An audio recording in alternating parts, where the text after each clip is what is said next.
Hello and welcome once again to Achievement Hunting 101. As always, we are the podcast that breaks you off a piece of that fancy feast. What? Joining me today, this evening, this Arvo, for some of you, we have El.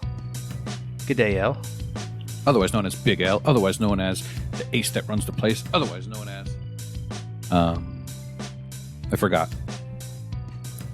Also joining me is KooshMoose. Hello. Hello, Koosh. Hello. Hello, hello. Hello.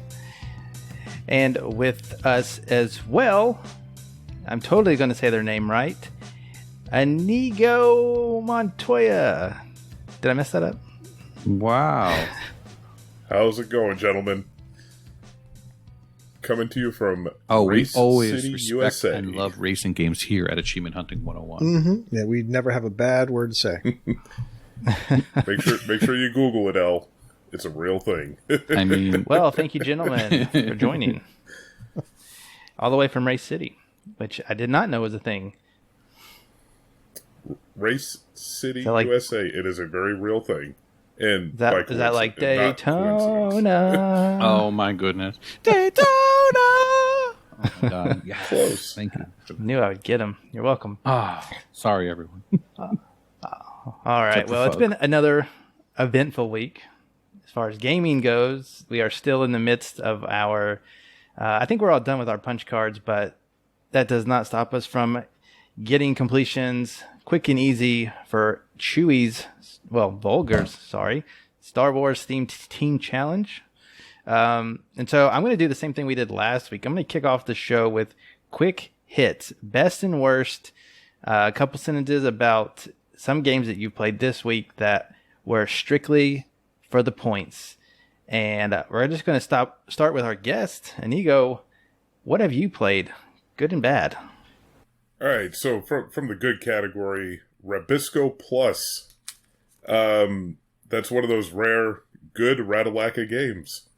Can't honestly recommend it enough. So if you're looking for a good, quick score with a pleasurable experience, I would definitely encourage you. Always on the lookout for pleasurable. Rabisco! Bing! And the worst is Delta Squad. That game was just bad. It was been like a year and unbalanced. a half almost since I played it, but I do not remember it being bad. Maybe slow. Well, do you remember being good, though? I mean, I definitely did not recommend it on the sales last week, right? Definitely not. Did you make the mistake I did and not know where to go because there was that little red it's like a little red icon telling you which way to go. I couldn't figure it out for a while. Yeah, I made a lot of mistakes in that game. Like starting it. One of them was playing it. Purchasing, installing, launching. I think I did make a critical mistake in like dying and having to start over, but then there's like a second player controller helpful thing. Yep. Yes. But I think that was on my second playthrough that I got that. I found that out kind of late in my run as well. All I remember is sweating bullets on a particular boss fight. I guess it was like the last achievement. I heard it was difficult, but I heard that there's kind of a trick to it or something like that. Run off screen. I don't remember. But yeah, I was sweating bullets. That's all I remember about that game. Sweating bullets. I think that's the next eastasiasoft title. Probably. I guess it's a shmup. It is. Yeah, I think it is classed as a shmup. And not a very good one. There's a map and it's like free roaming, right? Yeah. I don't think I would classify that as a shoot 'em up. Free roaming. I guess it reminds me of Tiny Troopers. But okay, yeah. Enough of that. Keep talking. Yeah, enough of that. But I want you to keep talking, Koosh. What is your quick hits, best and worst of the week? Okay, so my worst, I always like to start with the worst, if I'm going to talk about worst, are visual novels. Terrible. Oh, yeah. So I don't normally play those. I mean, I used to like Choose Your Own Adventure books growing up. But, man, when it comes to doing them as a game. Not great. Not great at all. And the worst thing that I hate about them are walkthroughs that are videos and video only for these. It's the worst. It's the worst possible format for this type of game when you're trying to get it done quickly. And then on top of that, to make it even worse, a game like C14 Dating adds a weekly planner. You have to put in what events you're going to do for every day of the week. And you have to do that several times. It's horrible. It's absolutely horrible. But yeah, that game's done. And as for High, good stuff. Good visual novel walkthroughs. There were several that I followed that were text-based. Unfortunately, they were on PlayStation websites. But that's okay. I will use them for their Xbox achievements. And yeah, some of those were kind of not painful, and so I guess good. As far as things that weren't garbage games, I played Assassin's Creed Black Flag 360, and I got an achievement that I was told was going to be very tricky on the 360, and that was Sharing is Caring. That's for finding a social chest, a social white whale, and a social convoy, naval convoy. I ended up finding those super quickly once I got my ship, and I was worried about that, and it popped no problems. So yeah, that was now good. I also played C14 Dating. Did you follow a video for that, or did you follow the text walkthrough? I found a text walkthrough on a PlayStation site, and it was really good. There's one in the forums of True Achievements. Yeah. You have to go through 6 of them, and every one of them had like a save at some point loaded up near the end and finish it. I did the same thing. A little tedious, but I'm trying to debate in my head internally whether it was better than a video would have showed me. I think it probably was, although I did lose my place a couple of times. Well, what I found worked for me really well was streaming it through my capture card, which I know not everybody has. But so I had the game right here, and I had the web browser right here, right beside it. So it was very easy to go from like text here to text on the screen. I didn't have to move my eyes too far. And that worked really well. Actually, I think the PlayStation guide worked really well, except for the last achievement. And for whatever reason, it didn't pop. I hopped over to TA, and the solution for the one achievement I was missing actually did have a text thing. And it was actually simpler than the PlayStation walkthrough. So I might have gone through a little bit more trouble than I needed to. There might have been a more optimal path. You know what I've been discovering here lately? You're talking about not finding the walkthrough, the text walkthrough on TA, is people have been tucking them in the forums on the game pages for a lot of games like the visual novels and games, your puzzle games that tend to require the right, up, down, left inputs. You can find text walkthroughs by clicking on the forum tab, and somebody's usually got one tucked in there. It's a good little tip. Yeah. Because I found a couple of visual novels like that where there wasn't a full text walkthrough on TA, but by clicking on the forums, was able to find it right there without having to feel dirty going to the PlayStation website. I use an anonymous browser. I don't feel too bad.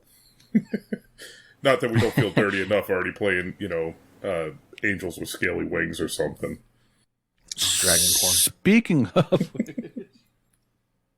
I played that game last night.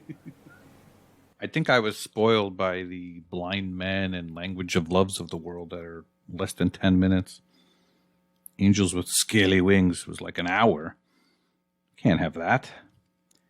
Yeah, they're getting greedy with these visual novels. They want us to see more of their work. It's really funny with the fast forward on. Just every so often you just hear gunshots and you see bloody dragons on the floor. And you're like, what happened? I mean, it's so ridiculous. They put those options in there so you don't have to read the game. And so it zips through, but they still make you spend an hour following a guide. It's unbelievable. Crazy. That dragon. Have you dabbled in a Japanese visual novel yet? Because those are even more exciting, because then you can't even understand the language. Yeah. Well, for Angels with Scaly Wings, the text guide was in the first solution, so that was lucky. Because I agree with you, Nate. A video walkthrough for those is no bueno. Corey, you definitely called on me to go next, right? Yes? Totally. Yeah. Go ahead. Sure. Thanks. I mean, you kind of segued yourself, so I angels continue wings on. myself. Elguade. So, last week, you guys talked about a game, Hell Breachers, and I said I was going to go play that right away. I didn't. I waited until yesterday so it would be fresh on my mind. Oh boy. You guys undersold this gem. So yeah, you use B to jump, which was the first thing. But and then when you're on a platform, normally a game like that, you hit down and jump to go down. No, in this game you just hit down. So you find yourself just going down and dying a lot, or I did anyway. And you just going left and right. It was just dizzying. I would get dizzy. Just the camera would not keep up with your character. And when the platform was coming, you jump up, the platform would go out of sight, so you would have to hope that you landed on it. I just can't say enough about this game. I will say one positive is that there were distinct idle animations for each of the three characters. I made sure to check that for Nate. Because he's a connoisseur. Why would you do that? Because it added minutes to your gameplay. Yes, you have your knight, your assassin, and your lady magician. So there is at least some variety in the game. I did a tutorial with all three characters to test it out. So I didn't. I don't know. It wasn't good. Did you have problems with the game? I didn't really have problems with it. I didn't. Aside from the beat. I realized the last boss. I realized there's a Y attack, and like, once I figured that out, then I finally beat it. I didn't really have problems with it. No, it's a shame with some of these achievement lists. Not that I wanted to play more of that game, but it's a shame. Well, if it makes you feel any better, you are the one friend that I'm clicking through has played the longest on it so far. The longest? You and Carnage are both post 1 hour. Everybody else You assume that I just do it in one go and don't fall asleep or get up and do stuff. I do assume that. I do. No. But it's funner. Maybe I had fun with it. To make fun. I know the game. I highly doubt it.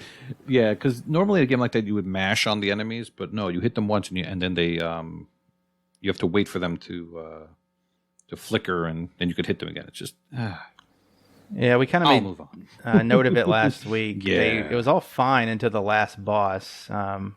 He took a few retries. Yeah, once I got all the coins I needed, it was like forget it, just go straight to the end. Yeah, I did the same thing. Explored.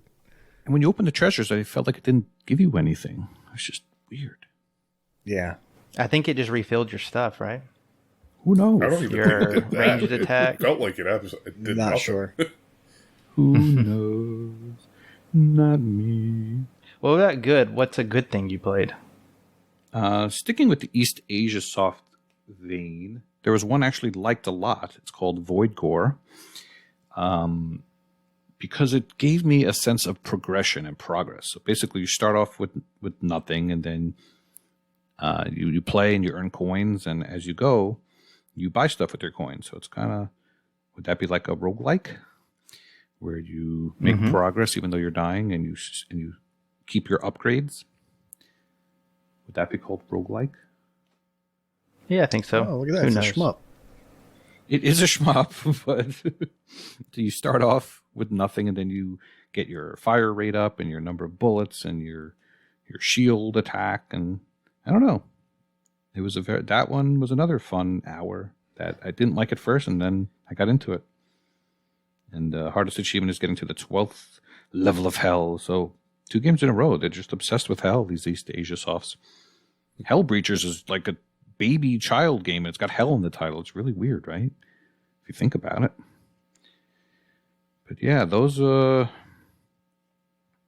my games. So I as well played some crap games. Emphasis on the crap this week. Small humble brag. I got a Series X, and one of the first games I played with it may have been one of the worst games I've ever played this generation. That would be like, I played a lot of crap, guys. I'm telling you, like I I did not. I'll just even rattle off some of these names of games. 0 Degrees, that's a new one. Did not like it. Completed it. Did not like it. Techno Tanks. That I don't like that more for this. I'm having problems with this little exploit. Otherwise, it's a cheating son of a gun game. But the bad game, the really bad game, that is easy to complete. It only took me 28 minutes following a video guide that clearly advertises 20 minutes, but then they say it's a 20-minute guide, right? And the video is like 21 minutes. He has an intro and outro. But at the beginning and the end, which you have to watch unskippable cutscenes, the last achievements for watching the credits, he's like, I'm just going to edit this part out. So it's clearly longer than 20 minutes. That's my first gripe. Anyways, the game is called Evil Inside. It's an adventure game, but it's one of those walking through a spooky house game and things pop up at you and it's jump scares. So I don't like jump scares.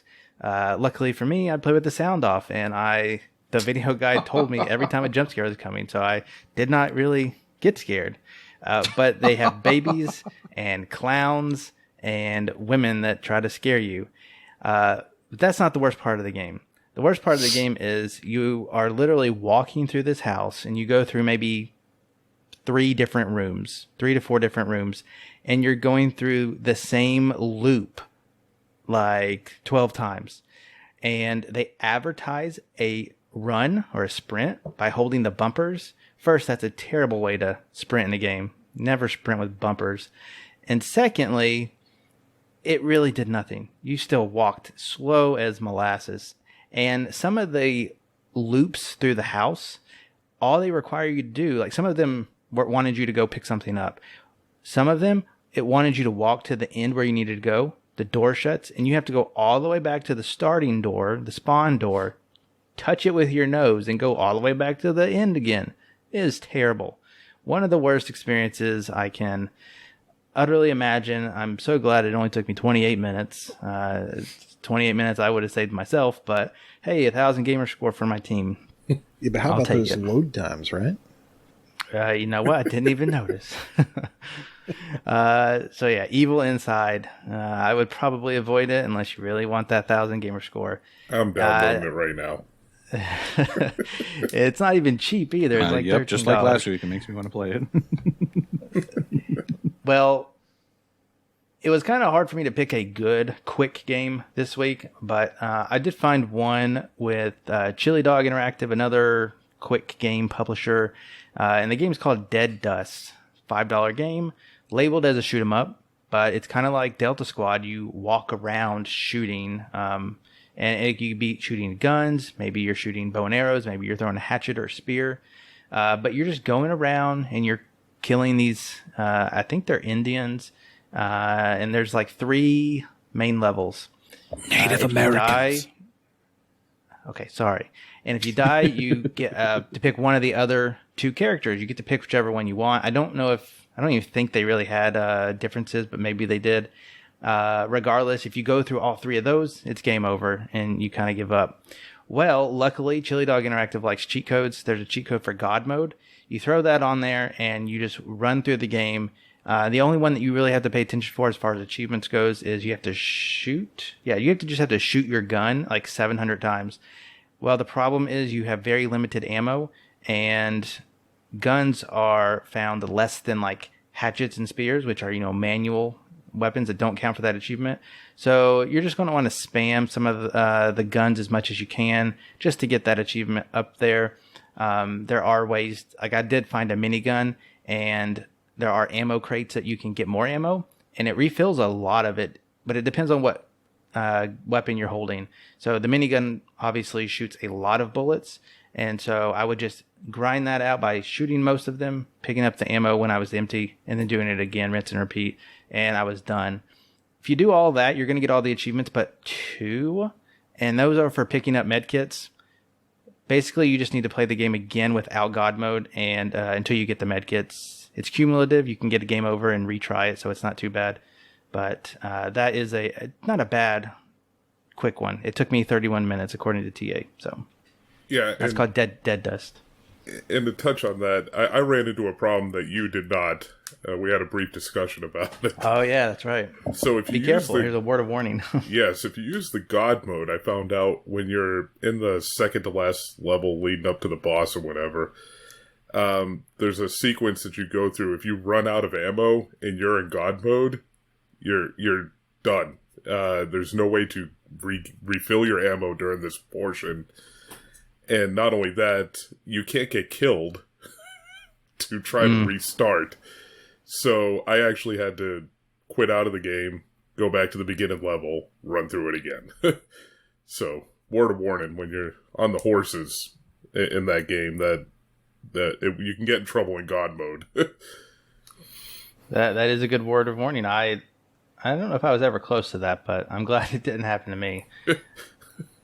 So it's funny because right. you started it oh yeah, that's after right. me and finished it before me.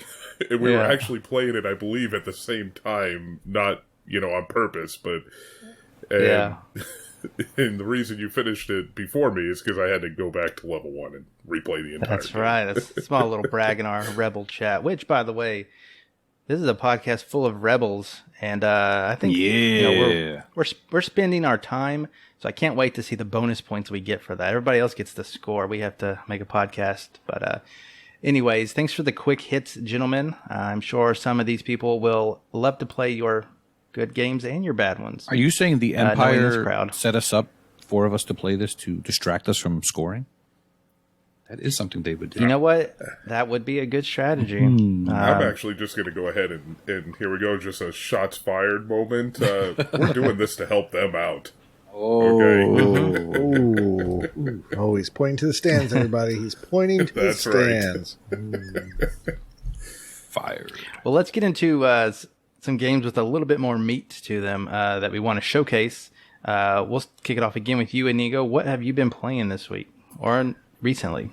Recently, I played Monster Truck Championship, which was on a free-to-play weekend. I believe it was last weekend.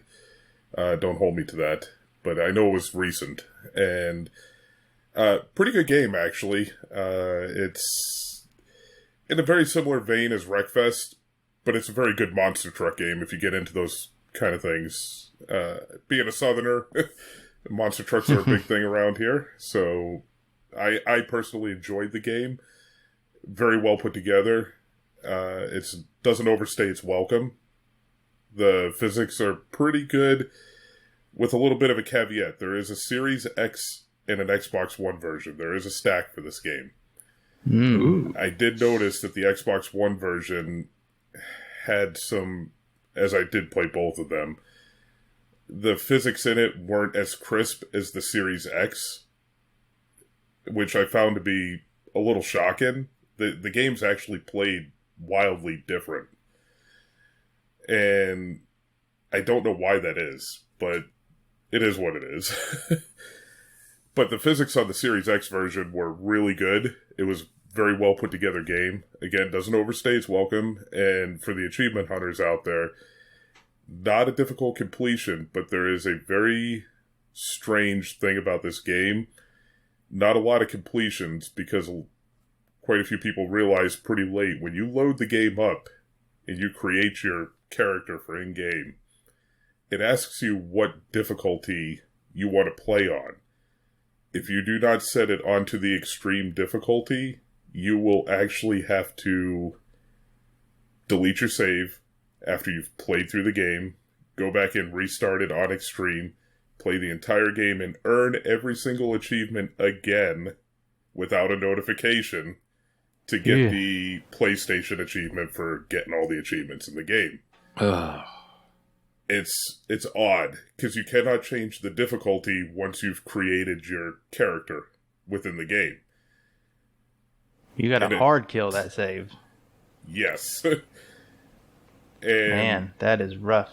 And not only that, like I said, when you restart it to actually go for the completion of the game, you basically have to write down if you earn the achievement or not, so you can get the collect all achievements. It's I did warn a couple of people I know in the racing community. There's some information out there, but not a ton on it.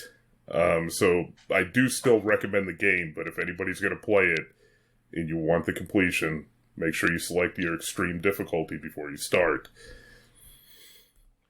There is not even a guide to warn you there, man. Yeah, people. I think when I completed the Series X version, I think I was like the 16th or 17th person to do that. And that even includes the multiplayer achievement. The game doesn't register it unless you selected that difficulty from the get-go. Very interesting, but I figured I'd bring it up. But don't let it distract you from being a good game. The extreme difficulty is not that hard. I had no issues with the AI in the game. In fact, I found it to be rather easy, even on extreme. That's good to know. And no progress carries over between the two, right? No auto pops between the stacks. I did test it. To no avail. Yeah, that's still like a $40 game on each version too. Yes. Man. I'm surprised that you didn't play that, Koosh. Free-to-play weekends are your jam. Yeah, I was not tempted. I think there's something else going on. And truth be told, it's TA might say it's a 20 to 25 hour completion. It's less than a 15-hour game. I don't know where the estimates are. Probably because people had to reset their saves. Might be where the numbers are getting skewed at on that. But if you start right from the beginning, if it ever comes up on a free-to-play weekend again, or you see it out there for free, it's a sub-15-hour completion. Yeah, it looks like you did the series version in just over 9 hours, if that is to be believed. Yeah. So that's pretty good. Yep, and that was my second time around through the game. Makes sense. Yep. I looked it up. The reason I didn't do it is that's the same weekend as Override 2 Super Mech League was free to play. Oh, yeah. Yeah, so that was more my jam than Monster Truck Championship. That makes sense then. Yeah. Well, what have you been playing, Koosh? What's been your jam this week? So my jam this week has been... I was going to do a Spaceballs joke. Rising Come on, Hell. do it. Raspberry. Lone Star. So we streamed Rising Hell this week. And I need to do longer streams or just be a little more aware of what I'm doing. Because, of course, just like the last game I streamed, as soon as I turned the stream off, I went and tried something different. I went just a little bit farther. I was like, oh, there's a whole lot more to this game than I thought there was. One bad thing of note, because of when we got the code, and I think they did a server reset. So all my progress from the stream was lost. So that was like an hour and a half worth of progress that is permanent. It's a roguelite game. Let's talk about this game. Rising Hell is a roguelite vertical climber. Vertical platformer beat 'em up type game. And as you play, you get better and better. Like you get this experience that carries over until they do a server reset and you lose it all and you go back in there and the game is suddenly hard again. But ever since that night where they reset everything, the progress has been saved. So that's good. Now, I was expecting this to be a little bit more like, man, I can never remember the games when I want to.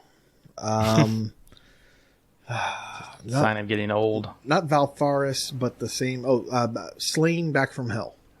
There you go. Really good, fun, but difficult hack and slash type game, platformer. I was expecting it to be like that. And it was not. The combat of your general enemies is super easy. Like, they are not much of a threat at all. The biggest challenge to this game, the biggest drain on your health, is going to be the environment. Some sections are going to be filled with gas, and if you don't take out the things that are producing the gas quickly enough, you start taking damage. Now, add into that some of these towers that you're climbing through are that mechanic from platformers where the floor is lava and it keeps rising and you have to keep moving up that elevator shaft to get out, to get to the next save point. When they do that, the environment becomes a bigger enemy than any of the enemies you're fighting. Then some of the bosses can be a little bit tricky, but the general enemies are not so bad. I have faced the second area boss, I'm going to say about 8 times now, something like that, 6-8 times, and I have yet to beat it. I got through the first phase, I was like, oh, cool. And then the second phase, you have to jump really high up in the room. And I was like, oh, okay. So that was the learning experience. So then I spent the next couple attempts getting higher up and trying to figure out the patterns to dodge the stuff. And I was like, oh, sweet, I'm really close. I've got like 10% health, and I've got like one more hit on the thorax, and I did it. And all of a sudden, oh, crap, there's a third phase. So I'm now at this point where I'm like, okay, I think I just need to grind, get some more, abilities that are just inherent. I don't have to get them as items that I can pick up. They're just things that just happen naturally. In addition to the mode that I streamed, which was just the campaign mode, they also have a conquest mode, or what do they call that? Gauntlet mode, I believe. It's Gauntlet. And Gauntlet is a whole bunch of different challenges. They have challenges for just fighting a boss. So you can go in and you can fight the main area bosses. I think there are 3 in various difficulties. So you can ramp up the difficulty if it's too easy for you. However, you don't want to do that because the achievement is just beat the boss in Gauntlet. So you obviously want to do that on the lowest level. But you can't beat a boss in Gauntlet that you haven't beaten in the main game. So I've been limited to just killing the first boss. And that wasn't so bad. There is a mechanic in the jumping that, and it's on by default. When you hit somebody in the air, your guy does like a flip move and he instantly kills whatever he jumped into, as long as it's not a boss. So he'll do damage to bosses when you do that. There's an achievement for turning that off in a level and playing in the game. And so you're going to have to figure that out at some point. It's actually, I found myself doing better when I turned that move off, because there's this weird mechanic in the game where once you get on a platform and that platform spans the entire horizontal area that you're on, you can't drop down through platforms. So once you get above, you can't drop back down. So sometimes that move will bump you up over a level and you'll miss some easy to kill enemies. Now you want to kill those enemies because you're going to get the red orbs from them. Those red orbs allow you to basically buy new perks, and those perks will go away at the end of the run. Now, as I was playing the game, there were perks everywhere. Like there was like a store like every 2 minutes where you could buy a perk, but I wasn't getting that much red currency that quickly. But so I was kind of joking that, geez, there's like way too many stores in this. But the more I played it, the more I realized, okay, I need to prioritize certain perks. And if they're not available, don't just buy a perk. Because the next time you get to a store, you're going to have even more red currency and you can buy that health perk. So that's what's really important on these early runs, is getting a lot of health or getting things that give you health back. But yeah, I ended up really enjoying this more than I did on the stream. I might have been a little bit negative. I was having fun on the stream, but I might have been a little bit negative towards how often the stores were. Spending a little bit more time with it after the stream, I do enjoy this. This is a game that I see myself going back to and just doing a run here or there just to make some progress in the game. But yeah, it's a little expensive, $10. So when this goes on sale, maybe check it out, especially if you saw anything you might have liked in the stream or anything you see online about it. Yeah, I don't think $10 is too bad actually for it, especially if you're into roguelites and good platformers. The platforming seemed good and tight. It does say it's play anywhere. Have you tested that out? No, probably not. Right? I haven't tried it on the PC. I don't know about any of that progress or any of the save. So if that's true, then that's good. Yeah, play anywhere is always a good thing to have. Yeah, but yeah, the achievements, you pretty much just got to play the game. Probably some RNG luck in there, but otherwise, getting through all of it is going to net you a lot of TA. Yeah, the achievements seem to be for killing specific bosses, and those are RNG, or perhaps you're more likely to get them when you take these branching paths. You can pick, okay, I'm going to go through this section, or I'm going to go through this section, and the one section might have the gas clouds, the other one might have like razor saws that you have to dodge and things like that. So, and then a lot of it is, do this thing in the conquest mode, defeat this boss in conquest mode. So there's a lot of little stuff to do, and there's no shortage of things that you can just say, I'm going to go get this, and then focus on that. Yeah, Rise and Hell. Absolutely. Yeah. All right. Elle, you know that you're next, buddy. What else have you been playing this week? I decided to go back to another famous Ratalaika game that I had started almost a year ago and finally decided to finish it. And it is called... Oh, A Hero in a Garden. No, that one's still growing. It's Hero in the Garden's actually been re-genred as an idle clicker. So yeah, the garden just grows when you're not playing it. So if you didn't know that, you go back to it a year later, you get the completion. Why'd you get me distracted with mentioning that awful game? Probably the best way to play the Hero in a Garden. just not to play it. Legend of the Skyfish. Now, this game right away gets your attention with the title, which of course sounds like Legend of Zelda, and Skyfish reminds me of the Windfish from Link's Awakening. So I'm all excited. And if you look I never made that connection. Well, I definitely did. And just if you look at the cover art, it definitely, if you glance quickly, it looks like a Zelda game. Am I crazy for thinking that, old people? No, actually, when I talked about this a while back, I said this is basically, they're obviously doing Zelda here. Yeah, so the gameplay is not really Zelda, except for certain parts of Zelda where you find switch puzzles. This game is basically all switch puzzles. You go around, you kill some enemies, and look for switches to step on to open gates. And the hook is that you have a... Oh, well, that was an accidental pun. The hook is that you carry a fishing hook, and you basically kill enemies with the fishing hook. You reel them in, and you attack them with it as well. So it's a double-use weapon. You find some upgrades along the way. For a Ratalaika game, it's a little long in the tooth. It's about 3 to 4 hours. There's 3 worlds with 15 levels each, so it's 45. Yeah, good math, hell.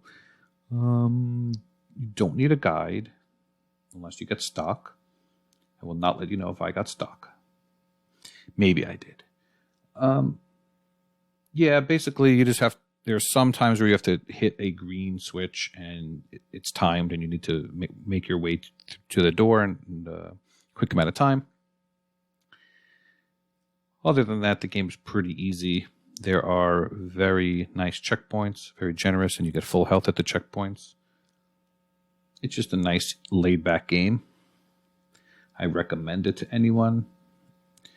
At $8, I guess we're a little spoiled. It sounds like a fair price. You're going to get a few hours out of it.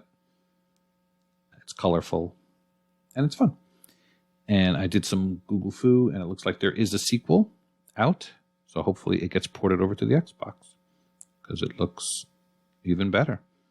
It's out on phones. So come on, Ratalaika, bring it over to the Xbox. Oh, I don't have much more to say about Legend of the Skyfish. But as far as Ratalaika goes, you have to beat the whole game, and the achievement list isn't bad. You just have to beat the game, kill some enemies, and you're done. What about you? Excellent. Korth? Well, I did not play any more rats than I had to this past week, but I did play a new game that I mentioned a few weeks ago on Coming Real Soon, and that is called Aerial Knights Never Yield. This is a very cool stylized game. I already know that you're grunting at the apostrophe S on Knights. No, I'm sure. no, I just don't like the title at all.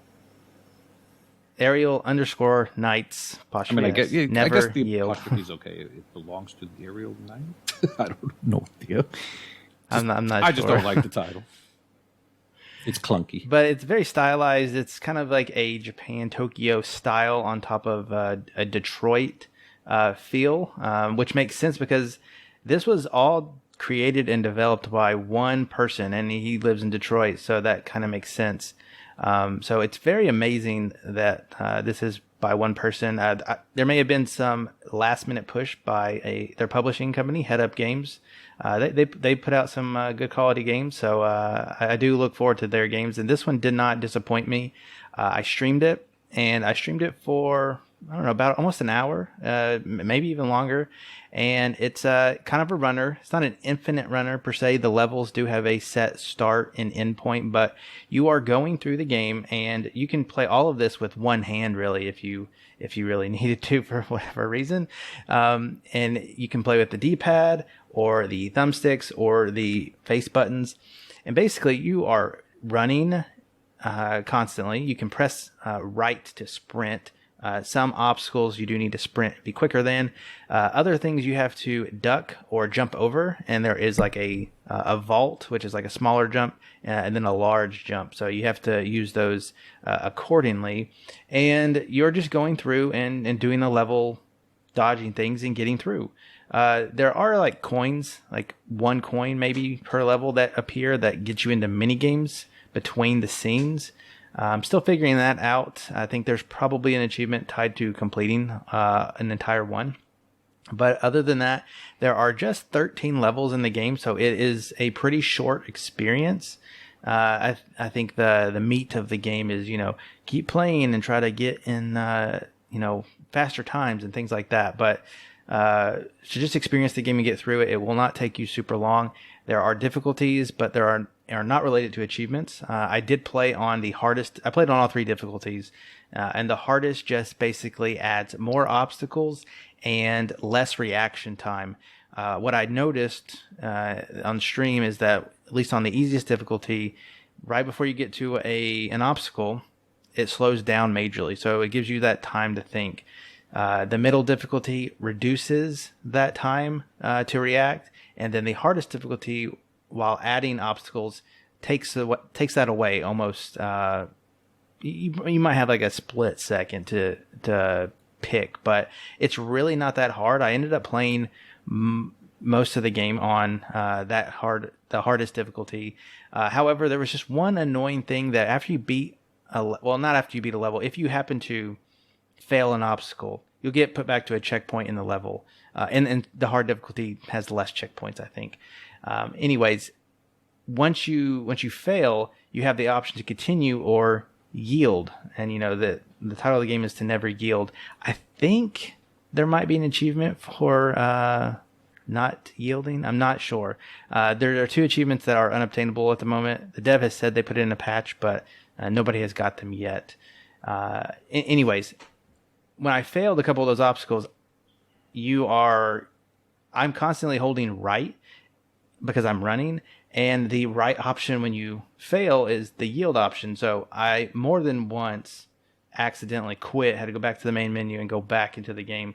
That was a little annoying, but otherwise I really enjoyed this game. I like runners, and this one was a nice short experience. I will be going back to it once I see that these are obtainable to try and get them. I got all the achievements but 3. Like I said, 2 are unobtainable at the moment, and then the last one is for jumping 10 times in a row. I couldn't get that. Or like Aerial Knight's never completable. As of right now. Oh. But it is a good game. I always sympathize with people who obviously pour a lot of love in their game, especially when it's a very small team. So again, this was made entirely by one person. So I think that's worth mentioning and worth supporting. Thanks, Ariel. Yep. So definitely recommend that. It's like a $12 game. Introductory price is like $10.79, so not much off. But I think it's worth it. Nice. All right. Good games, guys. Good games. I think at least Koosh has another one. Did you have another one, Inigo? I did. I just wanted to focus a little bit on a game called Hebroxia. Hebroxia. I don't know how we want to pronounce it. Hebroxia. We'll go with that. Hebroxia 2. It is an EastasiaSoft title, so do not let that put you off. I did play the second one. It was on sale recently. I picked it up. It is a shmup. It's actually a pretty good shmup. What I like about it is I view this game as probably a good introduction into the genre for people. It's not a super fast game. You're not going to finish it in an hour. You will put a few hours into it to complete it, but it's enjoyable. It's very well put together. The bosses are varied. They actually added on to the second game mode. They have like an infinite runner type mode in the second one, so they expanded upon the first one, added a couple of additional elements to it. The infinite runner mode is not necessarily really deep or meaty, if you will. It's very thin, but they're at least making efforts. And I believe this is also developed by a very small group, 2 or 3 people that put it together.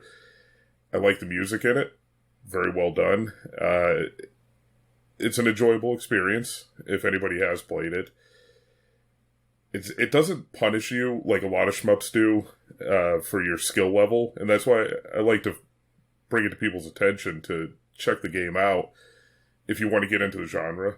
So, again, it's one that I wanted to highlight, as I know EastasiaSoft titles tend to maybe get a little bit of a bad name sometimes, but this is probably their gem franchise, if you will. Interesting. Yeah, I'm looking at screenshots now, and I see not only vertical, what I normally consider shoot 'em up, but I see the horizontal landscapes as well. I tend to like those more, so I'm glad to see a variety there. It changes it up. Another thing nice is the screenshot is widescreen. So is the entire game widescreen, or I guess what I'm trying to get at is it doesn't look like their other shoot 'em ups where it puts the side borders on. So at least it would fill the whole screen. And I kind of hate that when I play an EastasiaSoft game. It's like I'm getting half a game almost. Yeah, you are right. So as you're going in through mid-level, you can actually change vertical to horizontal, but it's completely your choice. The game doesn't actually force you to do it. There's a shortcut. If you want to go vertical, you take the shortcut. It's early on in the level, and you can play it vertically. And if you want to continue side-scrolling, you can continue side-scrolling. So the game does a very good job of giving it the player's option, and it doesn't punish you for choosing one or the other. That's what I like to hear. Yeah, it's very well put together. Yeah, I don't think not many people on my friends list have played this, probably because of the price tag, but you have my attention now. But yeah, I would definitely pick it up on a sale. Looks like the first game is also a bit shorter. Was it? Yeah, the first game is a lot shorter, and yes, it is. After playing the second one, you could kind of tell the developer was getting their feet wet, so to say. It was probably their pet project. And then they expanded upon it in the second one, added a lot more levels, worlds, and it actually even has, as you're progressing through the world, it has divergent choices that you can make. You can go to this planet or another planet, and you'll get different bosses based on the path that you take. So it's almost like they're trying to incorporate a little bit of the roguelite type elements into it to some degree. Not completely, but some variety there. The second one's a lot better than the first one. A ton of achievements, too. 40 for that second one. And again, nothing taxing. This will appeal to just about any player level skill, even if you're not great at shoot 'em ups. You'll believe would have fun with the game. Awesome. Okay, I have to get to this one for Koosh because I'm going to steal your thunder. It's on sale this week, and I need to know more about it. So tell me, Koosh, about Mega Party, a Too Tough adventure. So, have you ever gone to the sale page and just made eye contact with a game you never knew existed before, and suddenly you just have to know more about that? You just have to buy it that day and experience it. Have you ever? Sight unseen. Oh my gosh. So I saw this game, Mega Party, a Too Tough Adventure.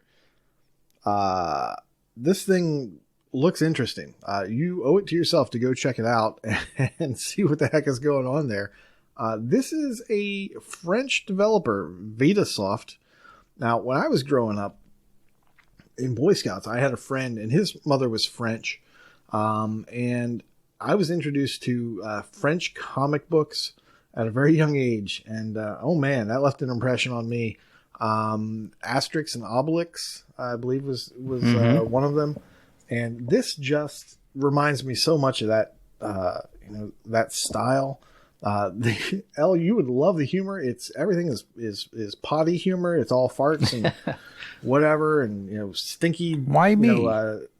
Streaks in underwear and stuff like that. Okay, there's kids funny. with like just boogers running out of their nose. They're hawking Lugers.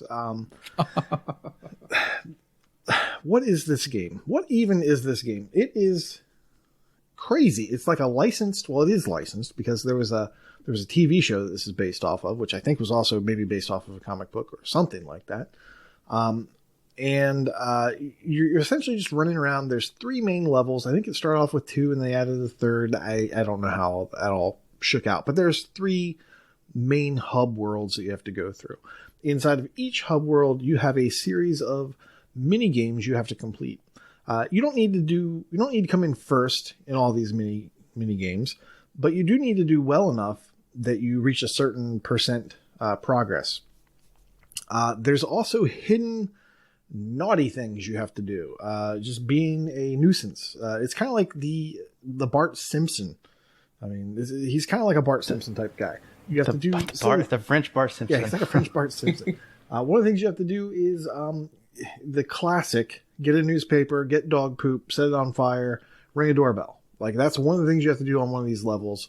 The music is very catchy. It reminds me of like the music in Broken Sword 5.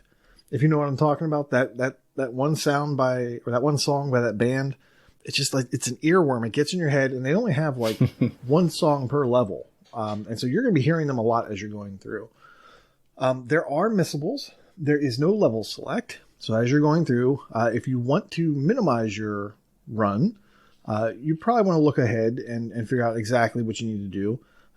The achievements, most of the achievements have something that someone has put in there that's a little bit helpful. I didn't want to spoil this, so I just kind of went through, and I've locked myself out of the achievements for the first world and the second world.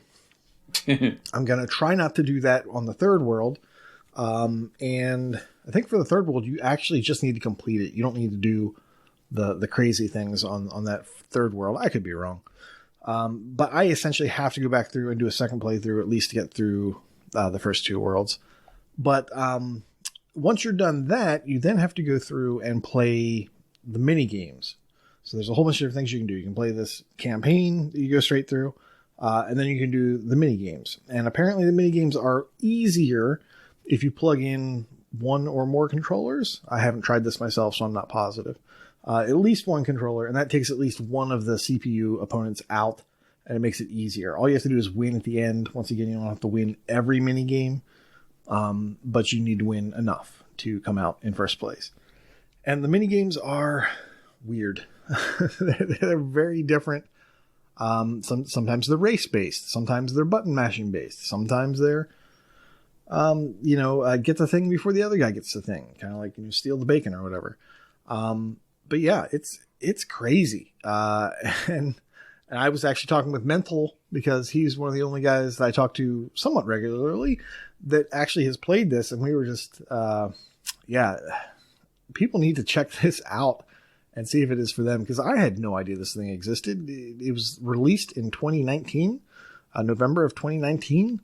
I had never seen it before. This is even the first time it was on sale. Yeah, this is the first time it's been on sale. It's $9 down from $30, not to jump the gun. But, I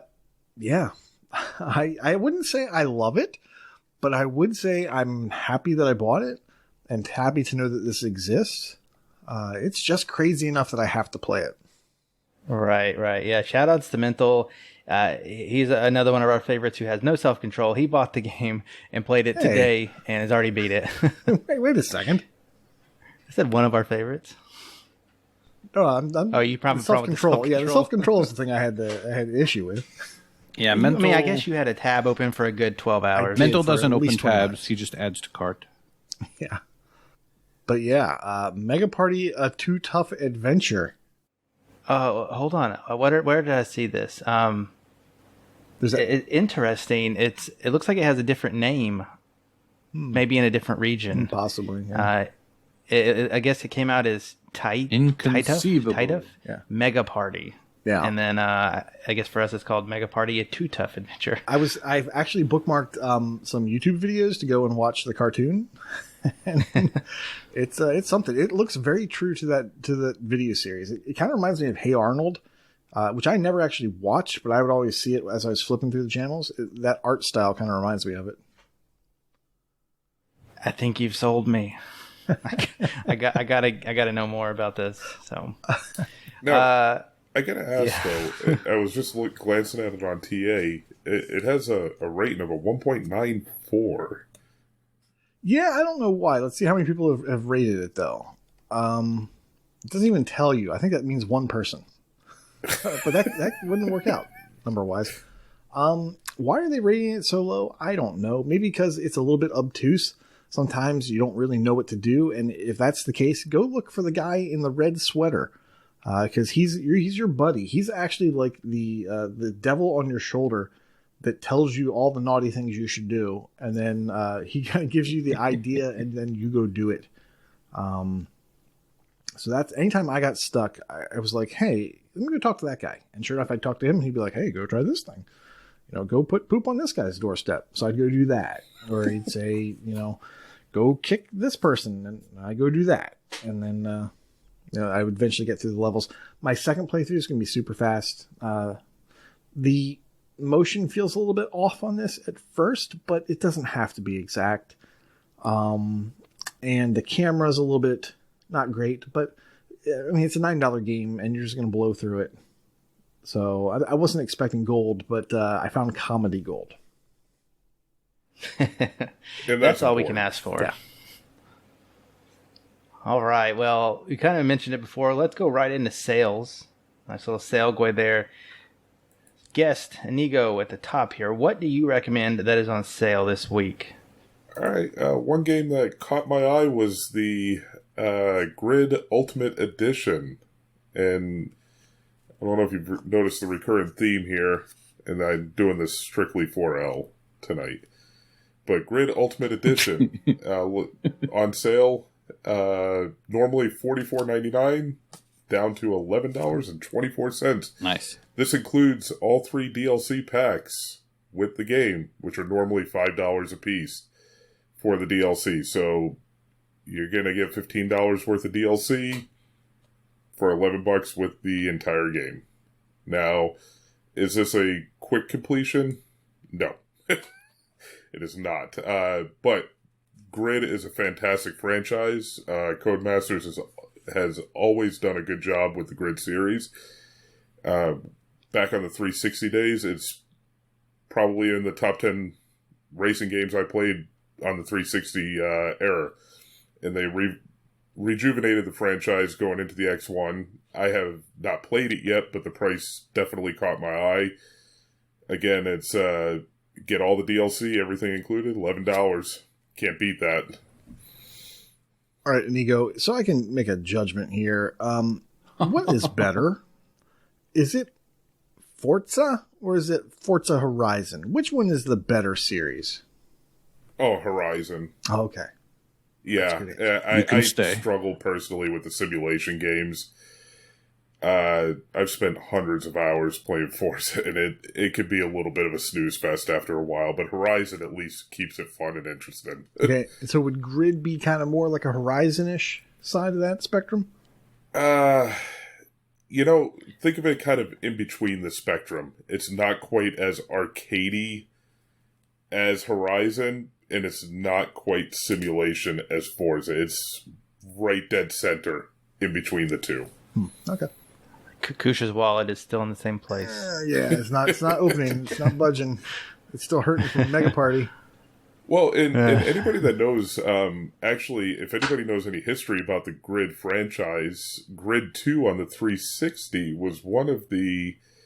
there was a big to-do about when that game was released because they actually reached out to X360A to design their achievement list. Oh, wow. Did not know that. A little history lesson for some folks out there. So they actually reached out to the achievement community to design and fashion the achievement list for Grid 2. Interesting. Was the game buggy? Because You talk about Grid... Oh, because I thought if you smoothed out the bugs, you would use a gridiron. Okay, I'll move on. Weak. Muted. My job here is done. All right. I don't know if you plan on talking about it, but you have it on the list, and you need to sell me, and it probably won't take a lot, to be honest. Why do you have Ultimate Ski Jumping 2020 on here? I've had that game on my watch list for quite some time now. I don't know what it is. I like obscure games. I like crazy. It kind of fit that bill as just something off the beaten path, and I've been watching it for some time, and it is exactly what the title says. It's ski jumping. So, for those that don't know what ski jumping is, it takes a real lunatic, I think, to do something like this. You careen down this very steep hill and proceed to jump into the air and travel quite a distance. In real life, these folks are something to watch because I don't think any of them are sane. So that's all you do. It is a pixel game.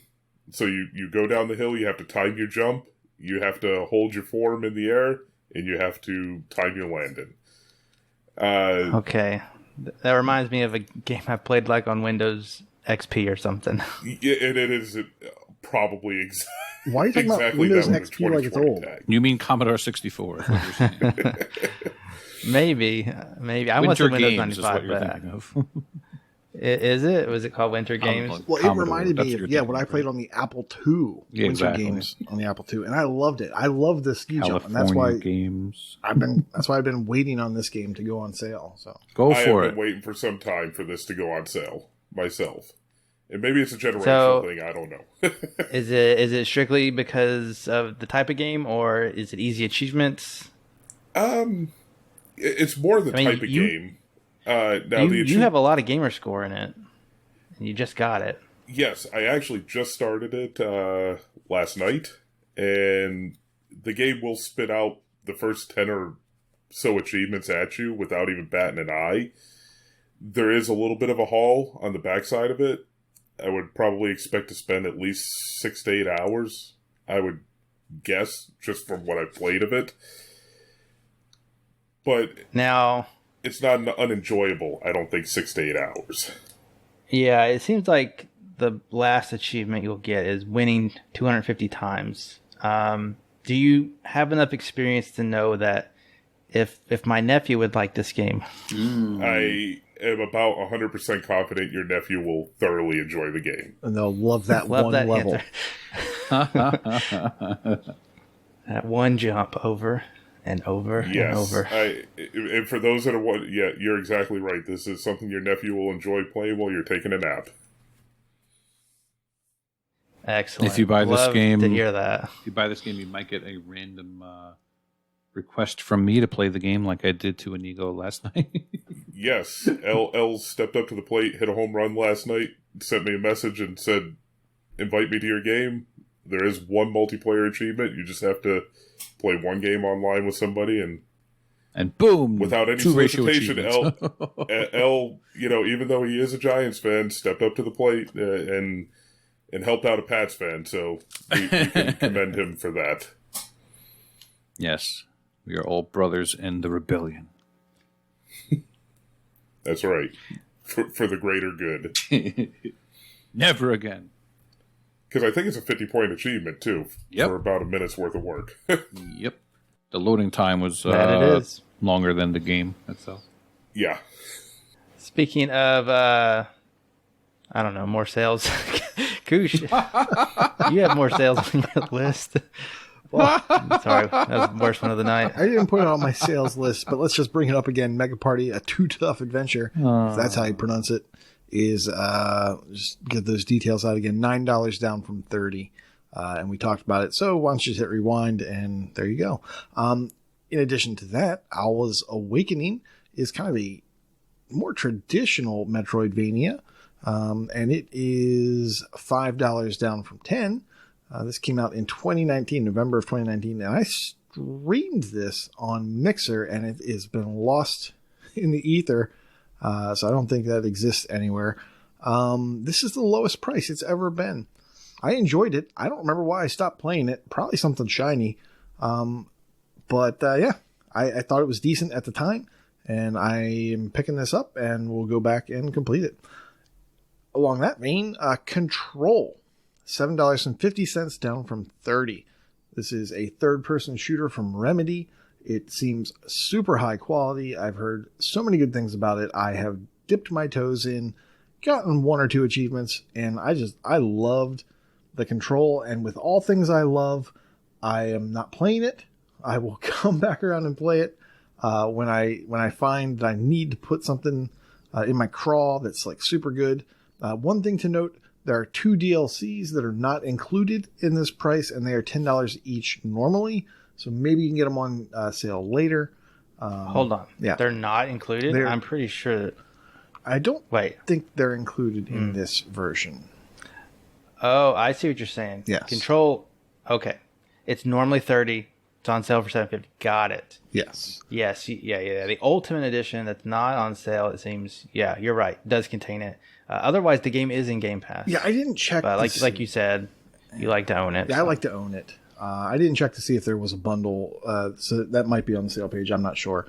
But yeah, that's what I was looking at this week. Just wanted to make another mention of Control because I think it's cool. Yeah, it's not one that you're gonna want to.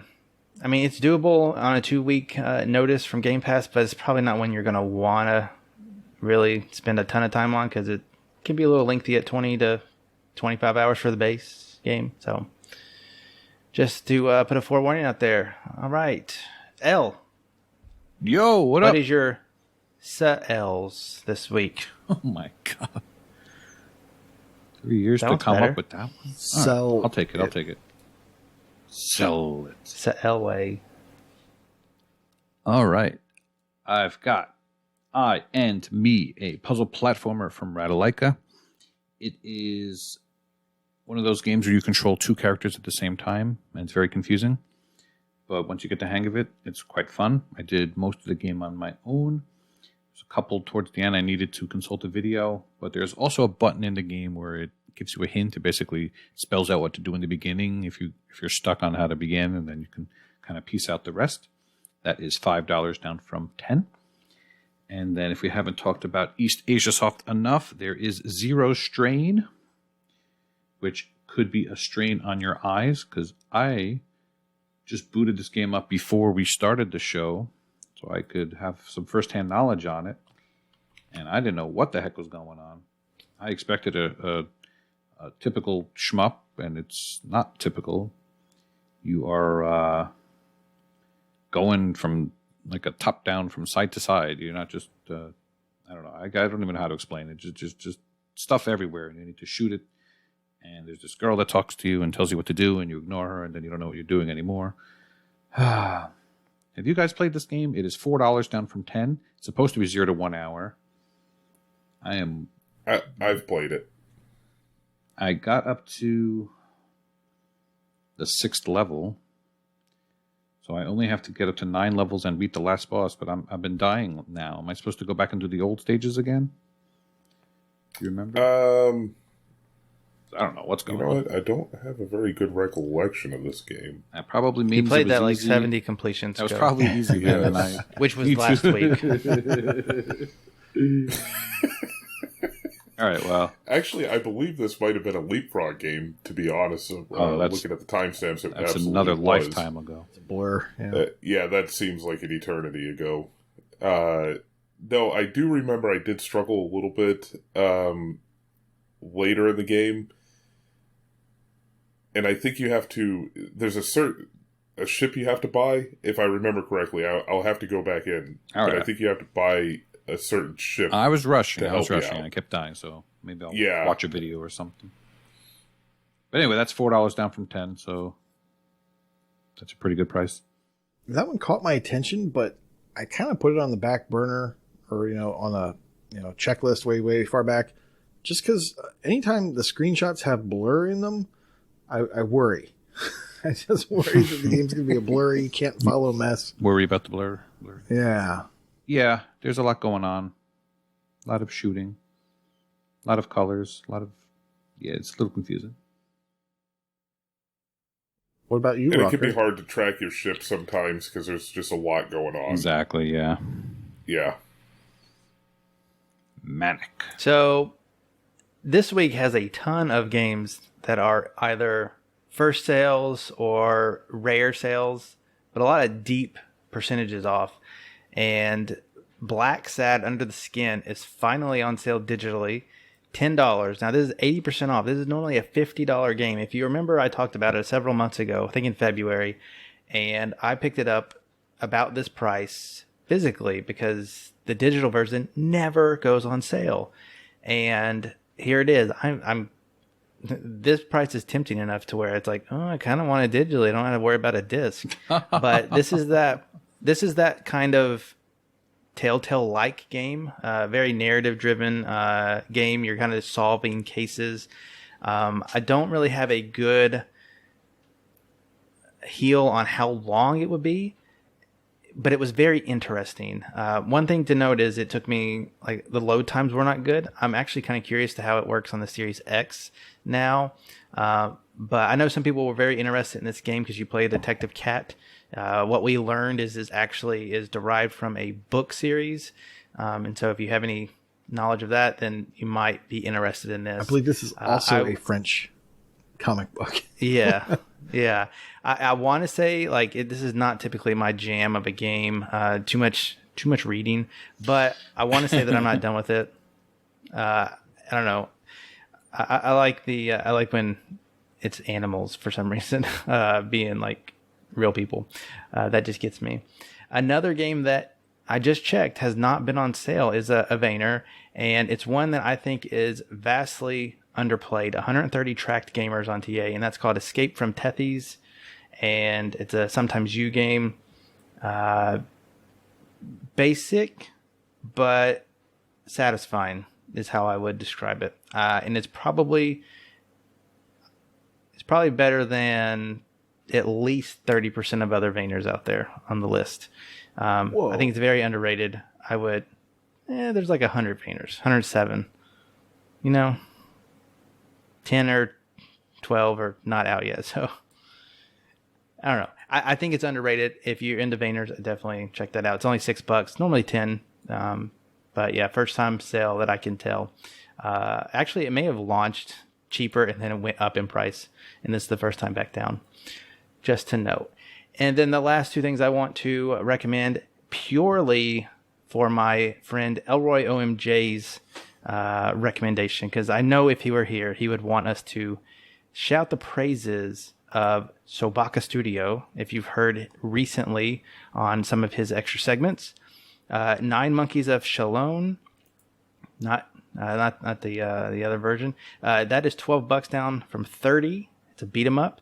But more importantly, Redeemer Enhanced Edition is only $6 down from $30. And Elroy has very, very, very high praise of this game. I've only dived it, but it was not bad. I would definitely play more of it. And I know Koosh has talked highly about it as well. Yes. So good sales. There's a lot of stuff in the sales. Like I don't like to mention everything, but go look at the sales this week. They're interesting. Yeah, there's a ton. There's a lot of good Lego sales if you don't have the Lego games. I did notice that, but ton of stuff this week for whatever reason, and a lot, like I said, a lot of first times or a lot of rare sales as far as some titles go. Definitely going to check out Taitoof and probably Ultra Ski Jumping, to be honest. Now, all right, I got a question for the panel, actually. and I'm going to throw a curveball here at you guys because you bring it up an awful lot, and you just mentioned it in your sales. Apparently, there seems to be a very deep passion for Vayners amongst this group. I've spoken to Elle about it before, and might be a little on the spot here, but do you guys have I'm somebody that is not into the genre. Do you guys have a game that you would recommend?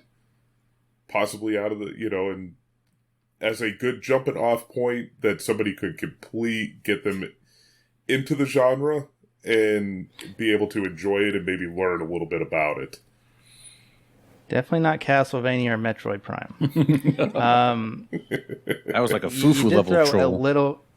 But do you have like a training wheels, like an entry level game that you guys would recommend to? Yeah, and now I got to look it up. So maybe Koosh can go first. Being like easy doesn't always mean good. So let me see about score wise. Do you have anything, Koosh? And I know that's a curveball for you guys, but I had to ask because it's a what my answer that comes up. Yeah, we know what your answer is, and it's wrong. But Corey, I think I know what yours is going to be. I know what yours is going to be. Yeah. Well, okay, what's mine going to be? Yours is going to be Ori. No. Oh. No. You have to earn Ori. Ori is good.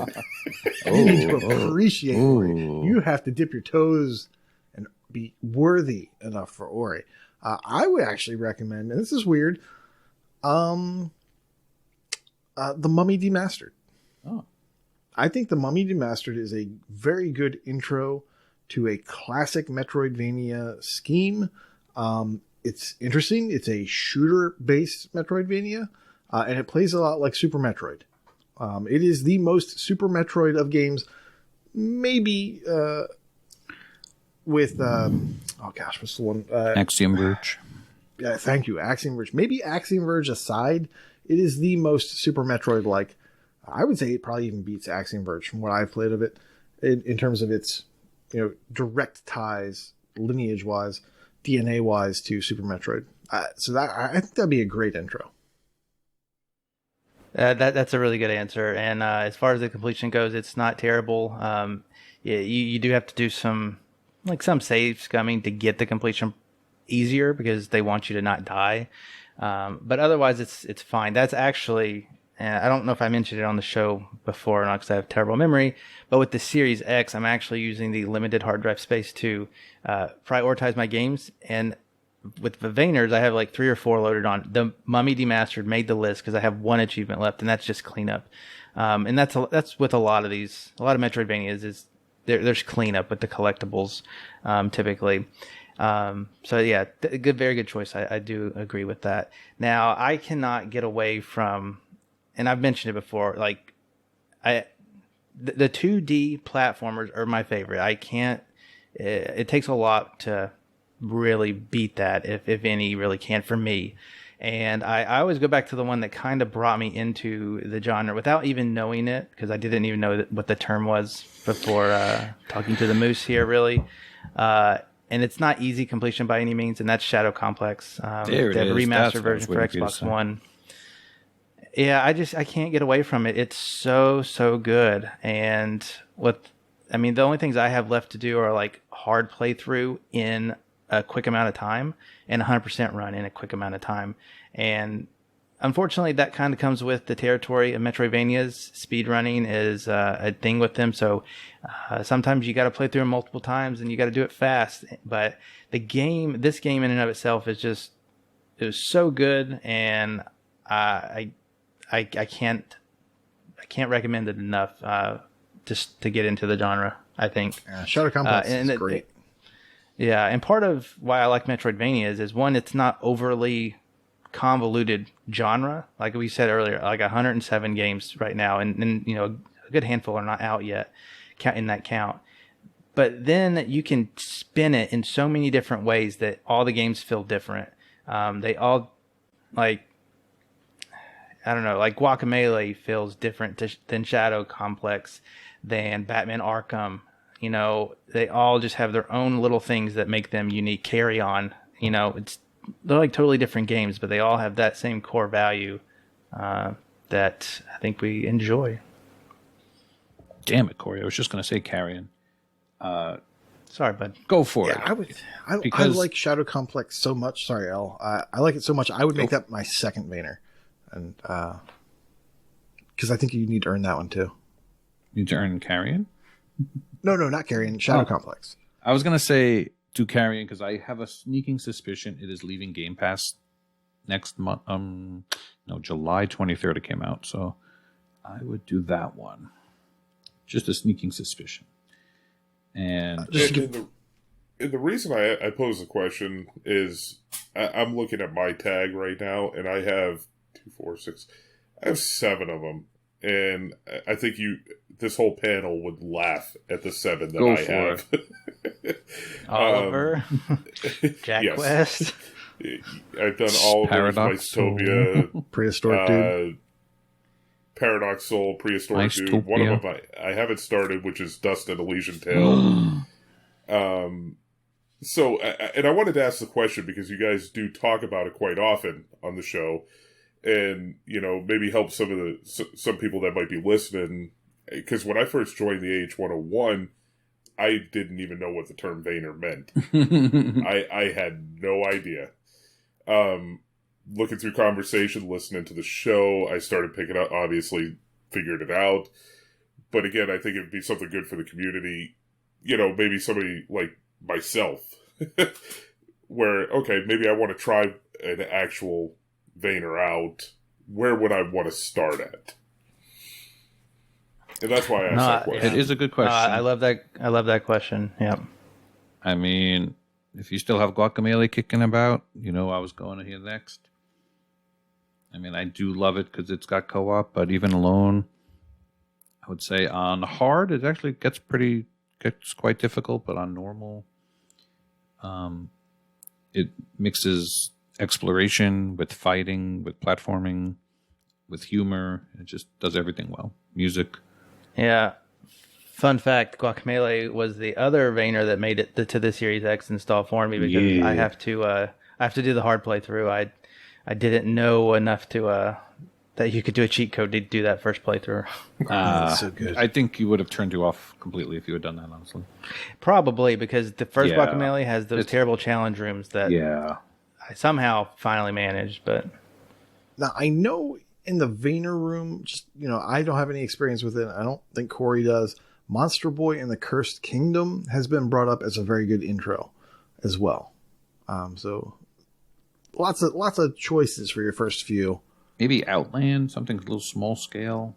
I was thinking Outland as well. Maybe, Gato Roboto is not in Game Pass anymore, but that was actually a pretty good intro too. It's a very small Vayner, but it's very concentrated. It's got a lot of the Vayner, skipping ahead, shortcuts, what do they call that? Sequence breaking. So it's got sequence breaking as an achievement, which is really cool. So yeah. Oh man, I just love that genre. No, this is really good information, and again, threw a little bit of a curveball there to you guys, but I felt like it wouldn't hurt to actually get some folks, again, wanting to get into it. Do you not have any experience with Metroid games? Very limited. Even back in my NES days, I barely touched them. All right. We'll still let you stay, but disappointing. So I'm going to turn it on to you just real quick since this is your first time on the show proper. Your genre of choice seems to be automobile. Is that correct? That is correct. That what it's called? You are, yeah, I had to look. There's simulation racing, but there's also automobile, and you are number 19 on the, I guess the TA leaderboard, which is high up there. So there are almost 400 automobile games. How do you get into that? Or do you just have to be so focused on what you want? Like you said earlier, like Horizon's on there, but also Forza Motorsport. And I know I will never play Motorsport. No. To be honest with you, that it's crazy. You probably just have to love it in general. Don't get me wrong, it's a gorgeous game. Forza is an absolutely gorgeous game visually. It's probably the most jaw-dropping game you will actually play on an Xbox. But with with that being said, to somebody getting into the genre, no. It's definitely not the starting point. For sure. Now, I personally think Horizon, now 4, their achievement list did get a little bit tougher from everything that I've seen, but the first, second, and third ones are really good jumping points into the entire racing genre, where you might have a little bit of a grind. You're going to get that with any Forza game. But for experience-wise, you're going to get a little bit of arcade, a little bit of rally racing, a little bit of not so much simulation, but you're going to kind of get a feel for all racing types by playing Horizon. Yeah, to somebody like, again, Metroidvania is very compact genre as far as number of games go. Just looking at the leaderboard and seeing 400 games, like if I wanted to focus, that's just so hard. Do you wish it was segregated out more, like arcade racing specifically, or top down, whatever? Yeah, they used to on TA. There was this big to do, I'm going to say maybe 2 or 3 years ago, where they introduced the automobile genre. I wasn't crazy about it. It should strictly be arcade racing, simulation racing, but then they had to bring in the automobile because, I guess, for reasons unknown to me, they motorcycle racing and all this, which to me is still racing, whether it's on 2 wheels, 4 wheels, whatever. Racing's racing. Mm-hmm. Even if you're using 2 feet, racing's racing. I mean, you play a racing game, it doesn't matter what you're using. They're all pretty much designed similar to some degree. So, but they introduced this whole automobile thing, and that was because people were trying to get horse racing into the genre. And, I mean, okay, would anybody disagree that horse racing is still racing at the end of the day? I mean, true. Yeah. And, 1 horsepower. Right. So it really kind of got twisted on its head. It's hard to keep up with that leaderboard. Very difficult. Like you said, 400 games. It's super saturated, littered with discontinueds, unobtainables. I mean, it's a rough leaderboard. I've been working on it for like a better part of 10 years. Yeah, I can imagine. I like ours. It's nice and small, and it's like a scavenger hunt when I'm looking at coming soon to see if is this a Vayner? It kind of looks like one. I see a map, so it's always exciting when we get a new one. And I'm on the exact opposite. On the coming soon, I'm like, another racing game. Oh no, because I've already got a stack I haven't even touched yet. Well, we'll have to see what's coming soon. But first, I want to just remind you, Games with Gold, you only have a few days left to redeem Armello.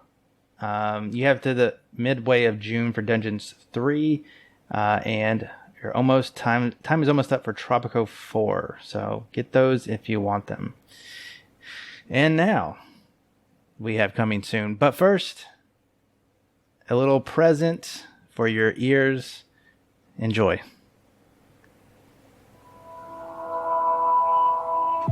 In a world of backlog anxiety, playing one of your 5,000 games, one man's mission is to defy this anxiety and look into the future. We need more games. From the folks who brought you Wheelin' and Dealin' and Brad Camp, an Achievement Hunting 101 production, we present to you, coming real soon. Oh my. I love it. Oh, that's great. We have reached a new high. Oh boy. Yes. Thank you for that. Your lovely voice in that present, Inigo. But you are quite welcome. Oh boy. I've listened to that many times today. And yours too, El. Yours too. Thanks for your contribution. Yep. Infamous. All right. June 1st, brand new month.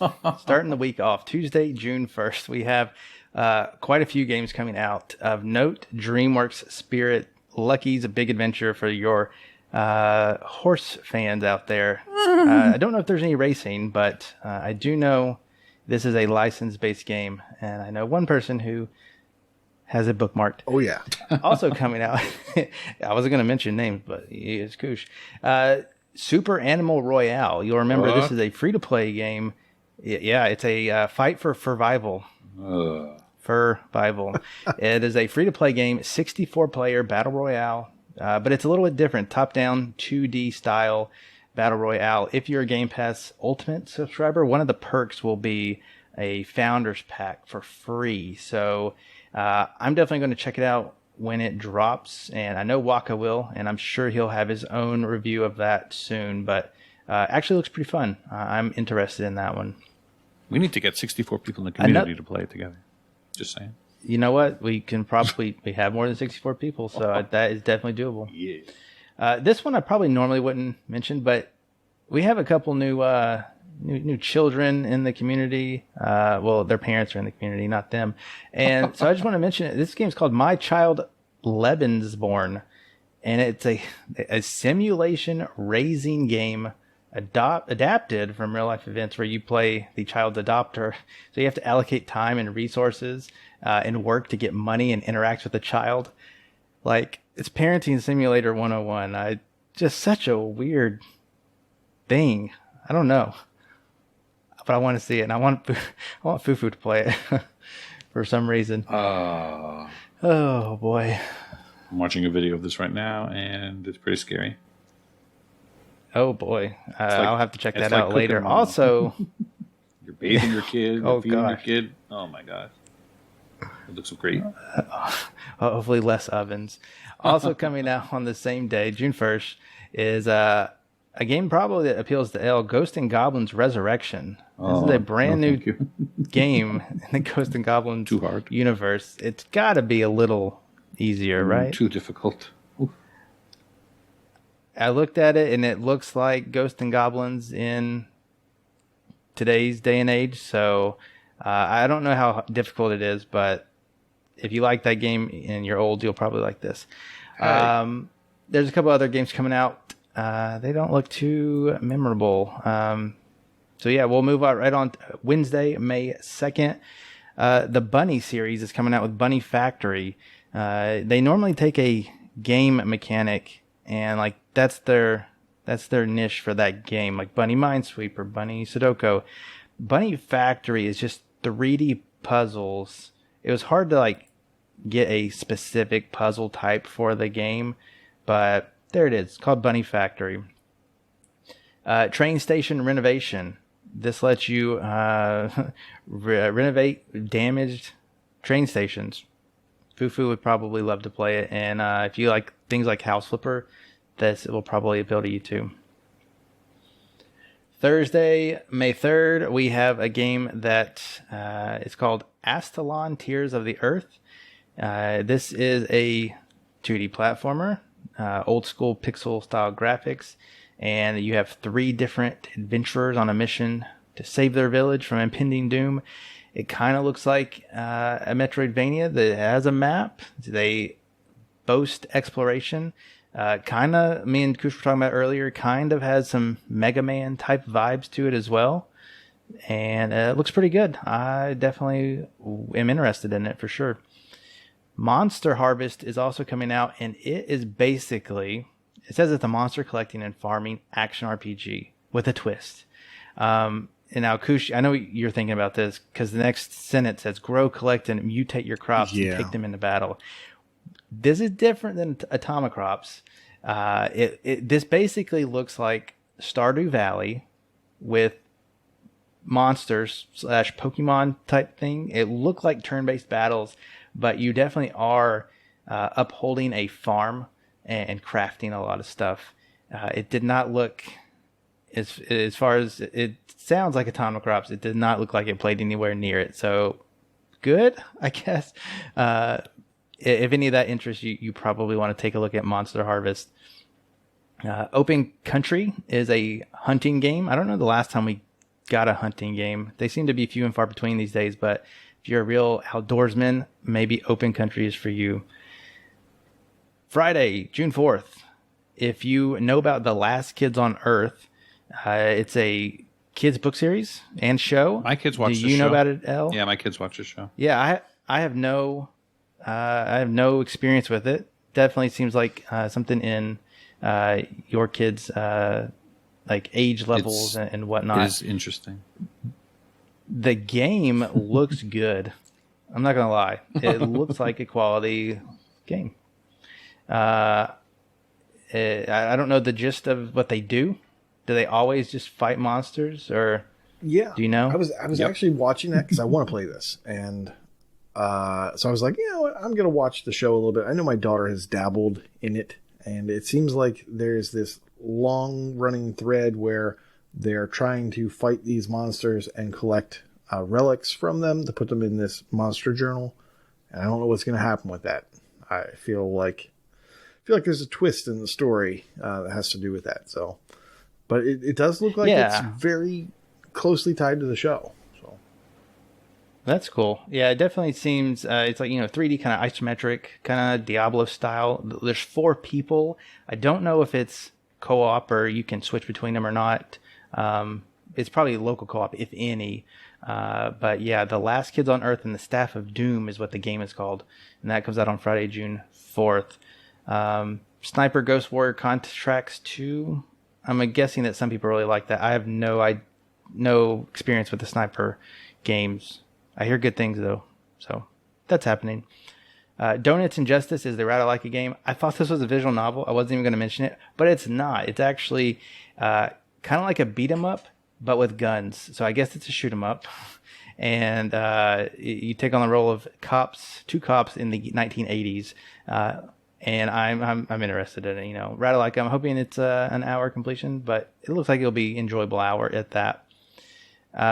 Probably the last one I'm going to mention, Off and On Again. This game looks like an N+ type game, maybe a little closer to Pinkman Plus, that Ratalaika game from a few weeks ago. It looks like you just have short little puzzles and you're just one little neon man trying to jump through the obstacles. So probably going to be decent. It's all going to depend on how tight that platforming is. So that is your coming soon. Coming real soon. Sorry. Messed up my own Inigo has to say it. Yeah, he does. Coming real soon. There it is. All right. Koosh, remind us what our contest is for the month that is nearing its completion. Right. This is the month of May, and our gamer tag is Saucy Slingo with the wildcard game South Park: The Fractured Butthole. Any new achievement or previous completion equals 1 draw max. And the bonus is, now that's saucy. Achievements that don't end in 0 or 5 are equal to 1 bonus draw per achievement, limit 1 per game. And we will have a new gamer tag announced on next week's show. Yes, next week's show is the live show because it is the first Tuesday of the month. And Koosh can correct me if I'm wrong, but you always have a couple days to put in entries. Now, we do not plan on drawing the winner for this one on that show, right? Right. Yeah. Now, we want to give people a day or two to make sure their lists are up to date. So we'll announce the winner 2 weeks out, but we will announce the new gamer tag next week.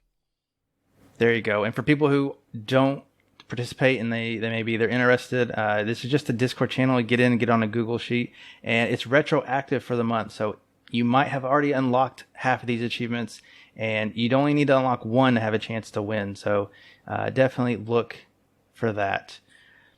All right. Now on to Brag Camp.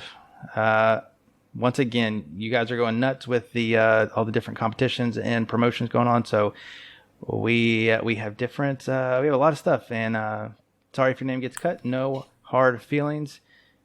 Here we go. Death Dealers has passed the milestone for 190 completed games. Tony Calzoni not only passed the milestone for 195 completed games, but also 215. Crazy week for Tony Calzoni there. A Gray Shark, one of our newest TA friends, 325 completed games. And KooshMoose, 330 completed games. Good job, Koosh. A big one here. Retro Chief, 1969, passed 335 completions and 375, and all the ones in between. That is 40 plus games he completed in a week. Nuts. Don't mind that his ratio is probably 1.17, but 40 games, that's still nuts. Huh. Dude with the face got 10 completions, getting up to 420. What the fuck? 435 to 445. Northern Last 455 to 460. Matrarch and Ross passed 575 completed games. We had a little battle last week between Mental Knight, Lego Head, and Chewie. They were all at each other's heels, and that is continuing. They have all passed 710 completions, 715 completions, and the Lego Head is the only one to get 720. So he is out on head on this little competition that is only happening in my brain and nowhere else. MDP, one of our top scoring rebels, passed 765 completions. Sorry. Yinga Garten, 800 completions. Prue at 860. Railbait at 860 as well. A very high score on the Empire team. ElroyOMJ at 870. Inferno 118 at 910. Toadstyle Venom at 1030. And Inigo Montoya himself at 1,355 completed games. What? Good Totally nuts. You don't like competition at all. I hate myself. And yeah, that's it. We're going to pass it on to you, Koosh, for ratio. People have been playing hard games this week, buddy. People have been playing hard games. It's hard to believe with all the trash they're also playing. Northern Lass, however, has hit a new milestone with a ratio of 1.4. Chesno, also 1.4. Red 047 with a ratio of 1.5. Oz Buffanatic with a ratio of 1.6. Dude with the Face, 1.6. And Lord of Doogie 69, also 1.6. In streaks, we have LAB1, Lab 1, I guess, on a 44-day achievement win streak, which is a new personal best. Thug with a 50. Lucas 1987 with 100. It's Live X with 250. Philip Wendell with 375. AS Unknown 1 with 425. Ross at 600. Enigma Gamer 77 at 900. XNeo 21 at 1050. Seamus McLimey 1700. Wakapeil at 2,775, and a Matrarch with 2,800 days. Okay, gonna be honest with everybody, a little nervous about doing this, but I feel better because I have seen the live show, so I don't think I could do any worse. Oh, man. 6 burn. Shots fired. All right, here we go with Achievements 1. We have Sincere Seeker 6 with 7,000 achievements. Freedom Girl 85, 10,000 achievements. Alex RD, 10,000 achievements. Retro Chief, absolutely killing it right now with 11,000 achievements won, helping out that rebel cause. Icefire TN has hit 18,000 achievements. What the fuck, with 21,000, also another rebel helping out the cause. ChewieOnIce, the captain, the leader himself, 23,000. MDP 73, the heavyweight of the team, 24,000. We have Officer Zero has hit 25,000 achievements won. RPG Davey, 25,000 achievements. ElroyOMJ with an eye-popping 31,000 achievements won. And in Gamerscore, we have Sincere Seeker has hit 200,000 Gamerscore. Tony Calzoni, who we'd all like to forget temporarily, 300,000 Gamerscore. Dark Lord Davis, 300,000 Gamerscore. Retro Chief 1969, 400,000 Gamerscore this week alone. J Black, 400,000 Gamerscore. Cabo 73, 500,000 Gamerscore. A Gray Shark hitting the 500,000, and I can't remember if he said he hit it on the head or not, but good job, Gray Hammerhead. That's right. He did. He hit it on that. Dude with the Face, 650,000 gamer score. MDP 73 has hit 750,000 gamer score. Ross, 800,000 gamer score. And we're going to turn it over to you, El. Oh, don't be so noble and humble. Inigo Montoya had 1.25 million gamer score. That's like a lot of foofs. 0.5. In TA score, Tony Calzone has 450,000. Chesno, 550,000. Hank XD. Is that XD or is that like a smiley face type thing? 550,000. Retro Chief, 600,000. Mark B and Sir Polygon, 700,000. Matthew H00, 800,000. Jzarp, 43. And Kbo, 73, 850,000. Seamus McLimey and Enigma Gamer, 900,000. As well as Nightwolf, 900,000. Northern Last, 950,000. Mike Pitch. It was pretty funny. I think he got the 1 million and like didn't even realize it because all the Zidalon Win 10 games came out, the update, so they were inflated for that moment. So he blew past the 1 million TA score. MDP, 1.1 TA score. VulgarLatin, 1.3 TA score. Ross, 1.4.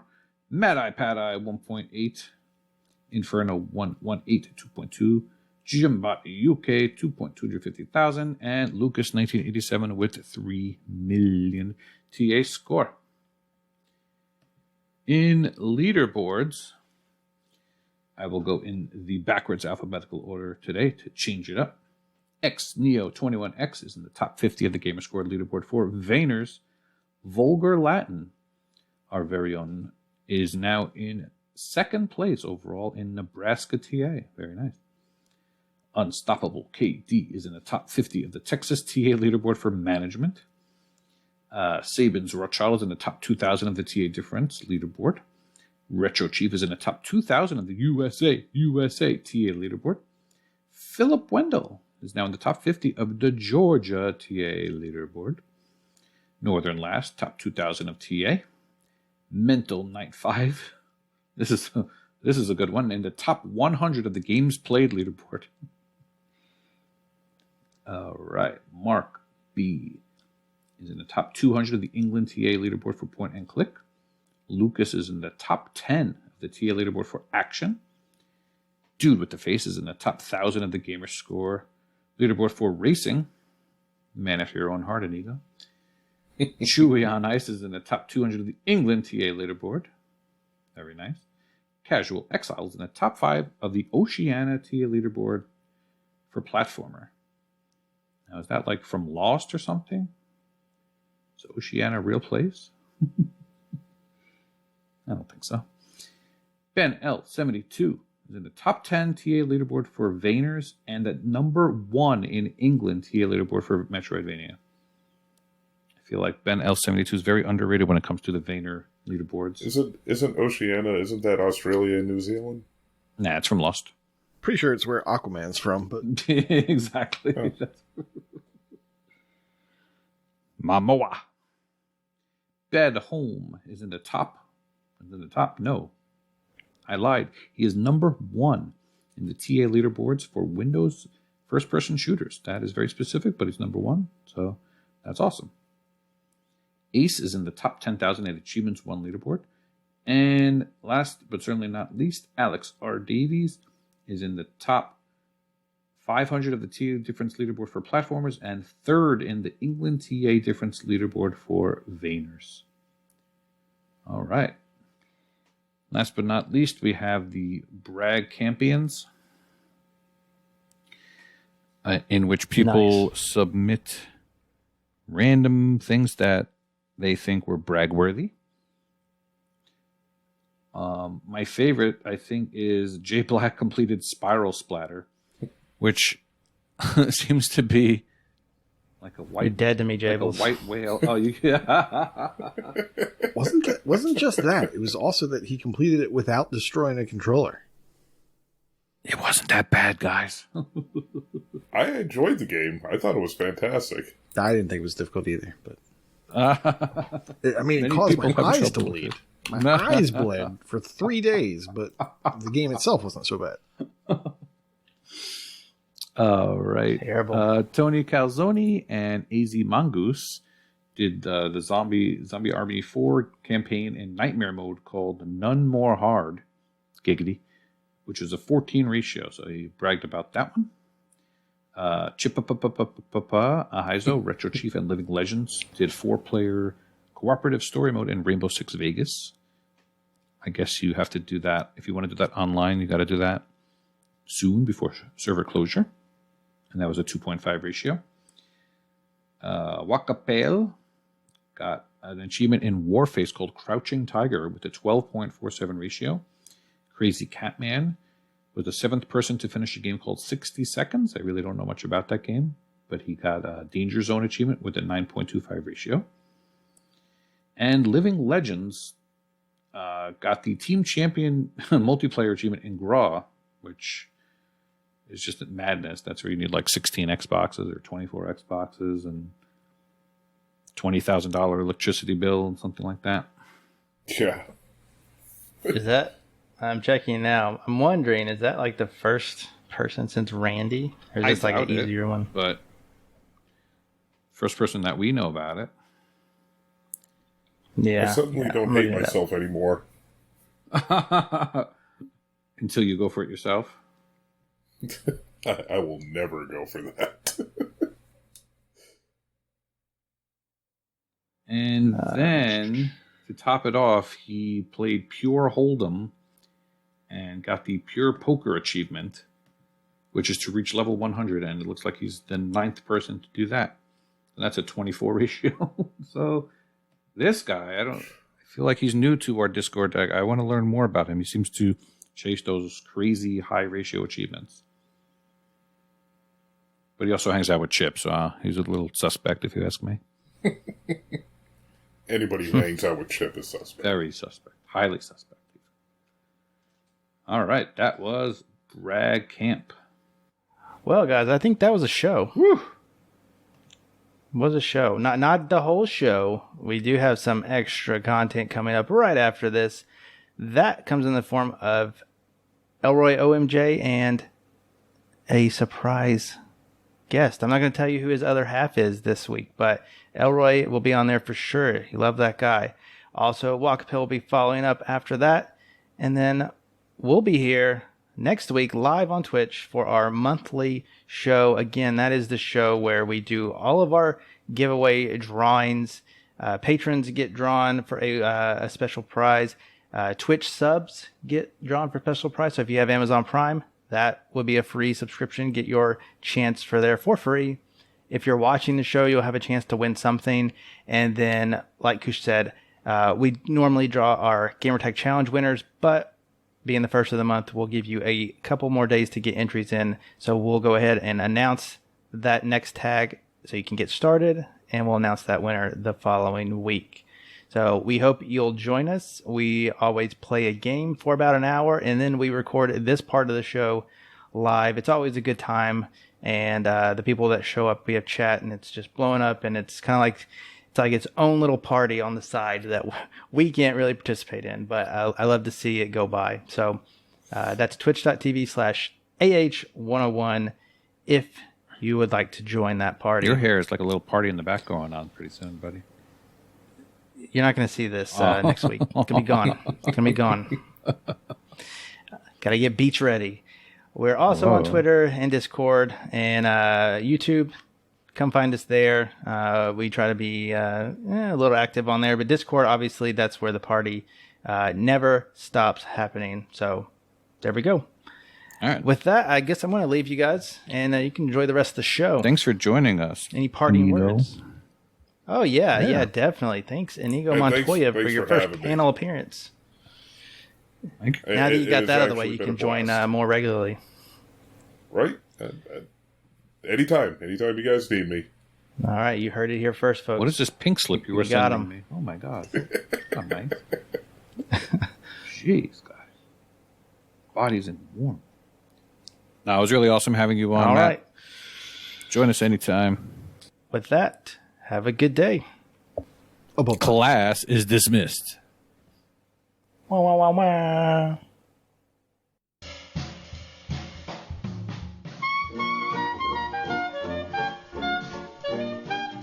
It's Generation X. It's Generation X. Xbox. Get Xbox. It's Generation X. I Gen X. Get Xbox. I Gen X. Xbox. I Gen Xbox. I Gen Xbox. Welcome everyone, including millennials, to a brand new segment called Gen Xbox. This segment features two old fogies from Generation X who got lost on the way to an IHOP breakfast and who ended up as Chivo hunters. Back in their day, they hunted mammoths. Now they just hunt imaginary electronic points on the internet and talk about it with a bunch of people they consider friends, even though they may have never met. What they talk about is a recent game they've played, a game that they play for points that reminded them of a game that they played back in the good old days, or perhaps we'll just get reflective just in general. Who knows? We're not really sure. We're old and confused. So, which game was better? And how? They will probably be long-winded, but they promise to have it wrapped up in time for an 8 p.m. bedtime. It's time for GenXbox. I am ElroyOMJ, and I am joined by my fellow Gen Xer, Freaky Row. How the hell are you, man? I am Freaky Row. I am doing well. It is past my bedtime, but I'm holding in there and staying up late. Took my whatever Ben Gay, so my joints feel good. I'm ready to go. Metamucil, man. Yeah. Gotta get that fiber. Yeah, I hear you. Man, fiber, that's no joke. Now that's some good stuff. You don't want to get backed up. So we're old. We're Gen Xers. So yep. And those who are familiar with my body of work, the OM in OMJ actually stands for old man. So I did not know that. I actually I've meant to ask you that several times, but I did not know that. It was a lot funnier back when I wasn't actually old. It was I've had this tag since the early 90s, and I wasn't old back then. And it was kind of an inside joke with a friend. But old man, it's the O and the M. Nice. And now I have become an OM myself in actuality. So, right. So I got to think. I think I've had the Freaky RO tag, and RO doesn't really stand for anything. It was just I had random letters in a tag I had before, and I just changed it and whatever. But I think I've had this tag since like the late 80s, early 90s, like AOL days is when I had this tag. Yeah, that's what you had to have a username, and yep. I was going to be just Elroy, and they said it had to be more than 5 letters on. This was back in the BBS days. Oh yes, and, yes, I remember. Yeah, and so on the BBS they wouldn't let me log in as Elroy, so I had to add some letters, and so the joke was Old Man Johnson.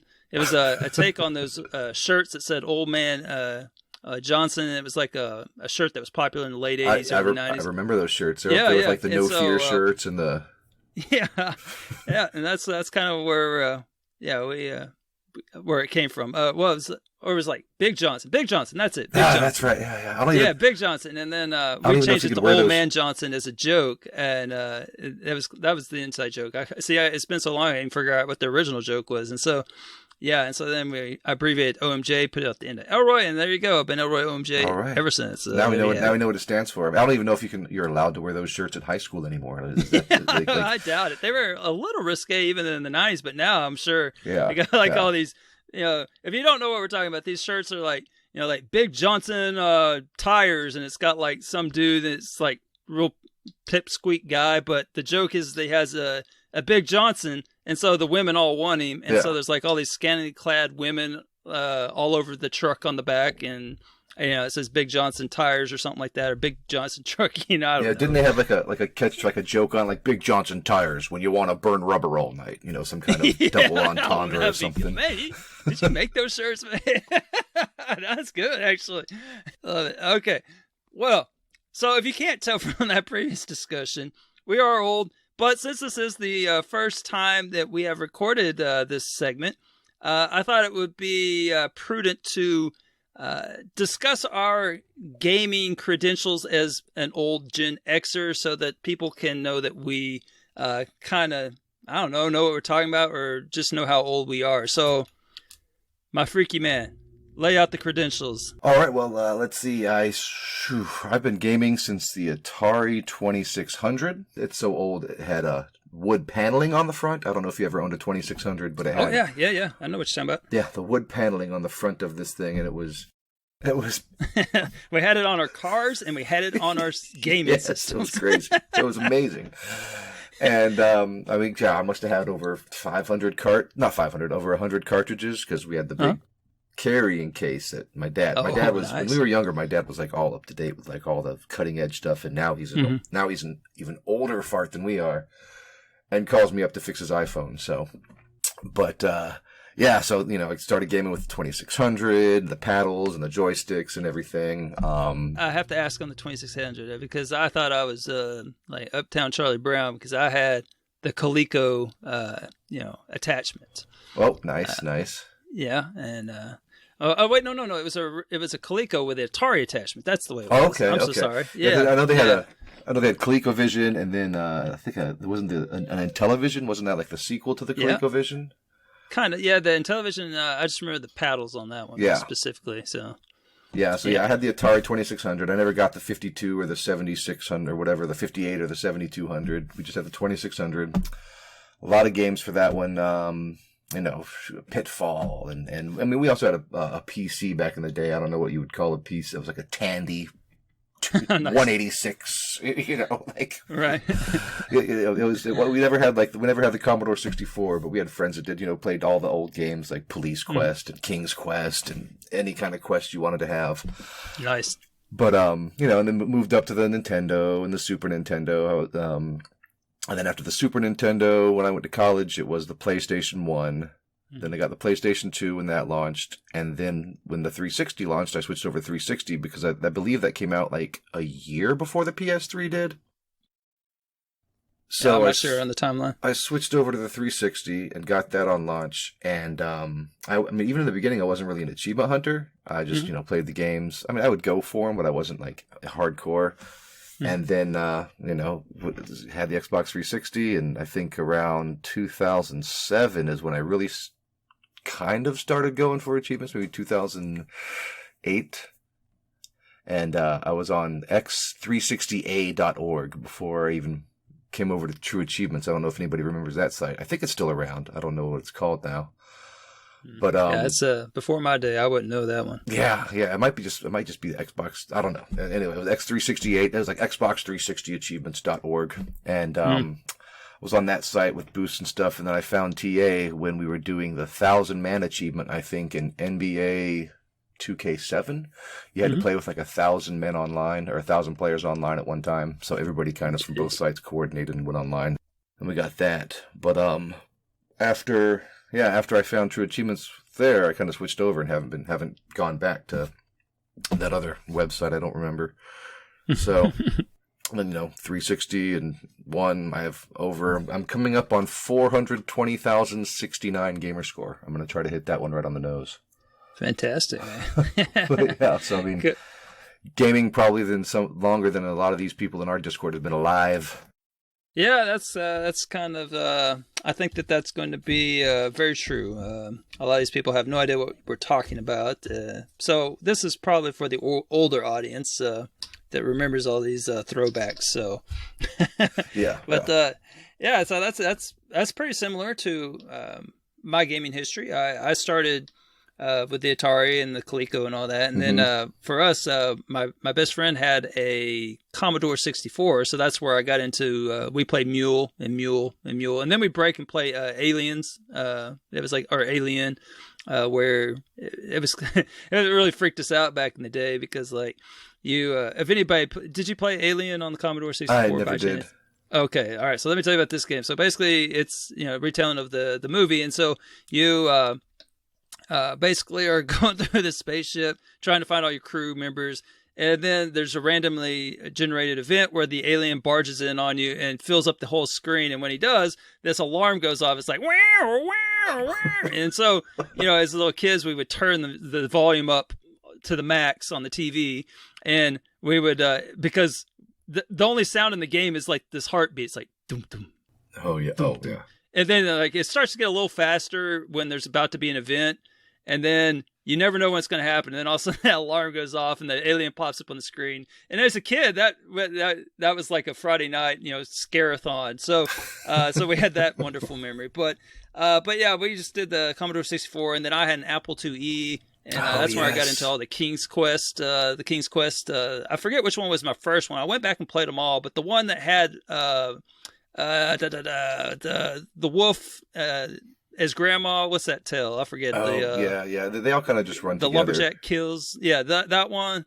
That was my entry level, and then eventually you get to the castle and you have to kill the vampire. Yeah. And I remember one of my childhood memories of that was that you actually had to type in, like, use the dagger to stab or something. It was like a really long sentence.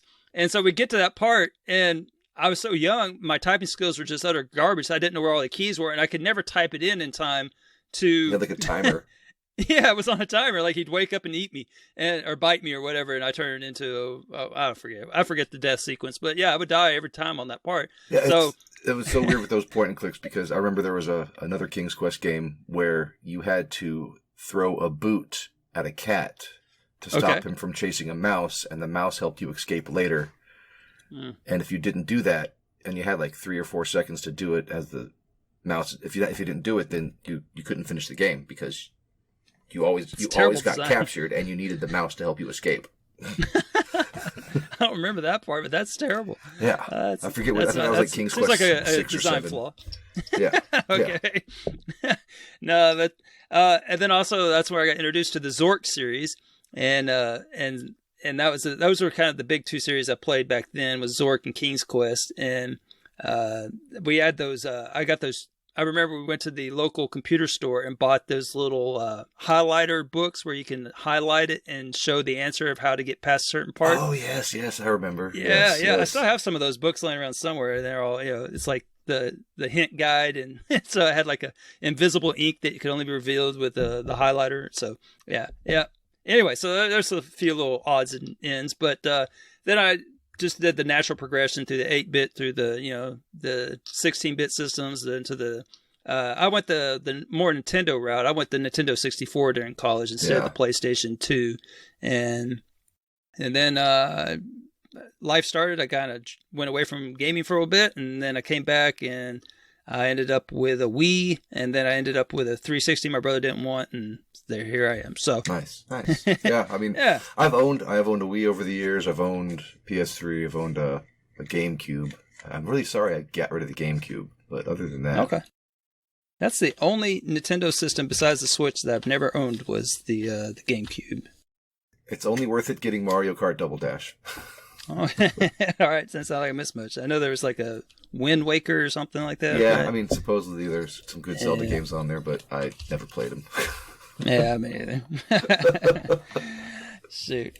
All right. Yeah, I remember on the Wii there was a Zelda game. I remember the moment that I stopped playing Zelda games. It was like a line in the sand. It was on the one that for the Wii, where you were like a younger version and you were trying to win the hand of Zelda, and you're, I don't know, flying dragons around like air islands or something like that. I don't even remember what it was called, but I remember I had to use the damn Wii remote like I was bowling, and then I had to use it like I was fencing, and I could never get it to react correctly, and I'm like, okay, I'm out.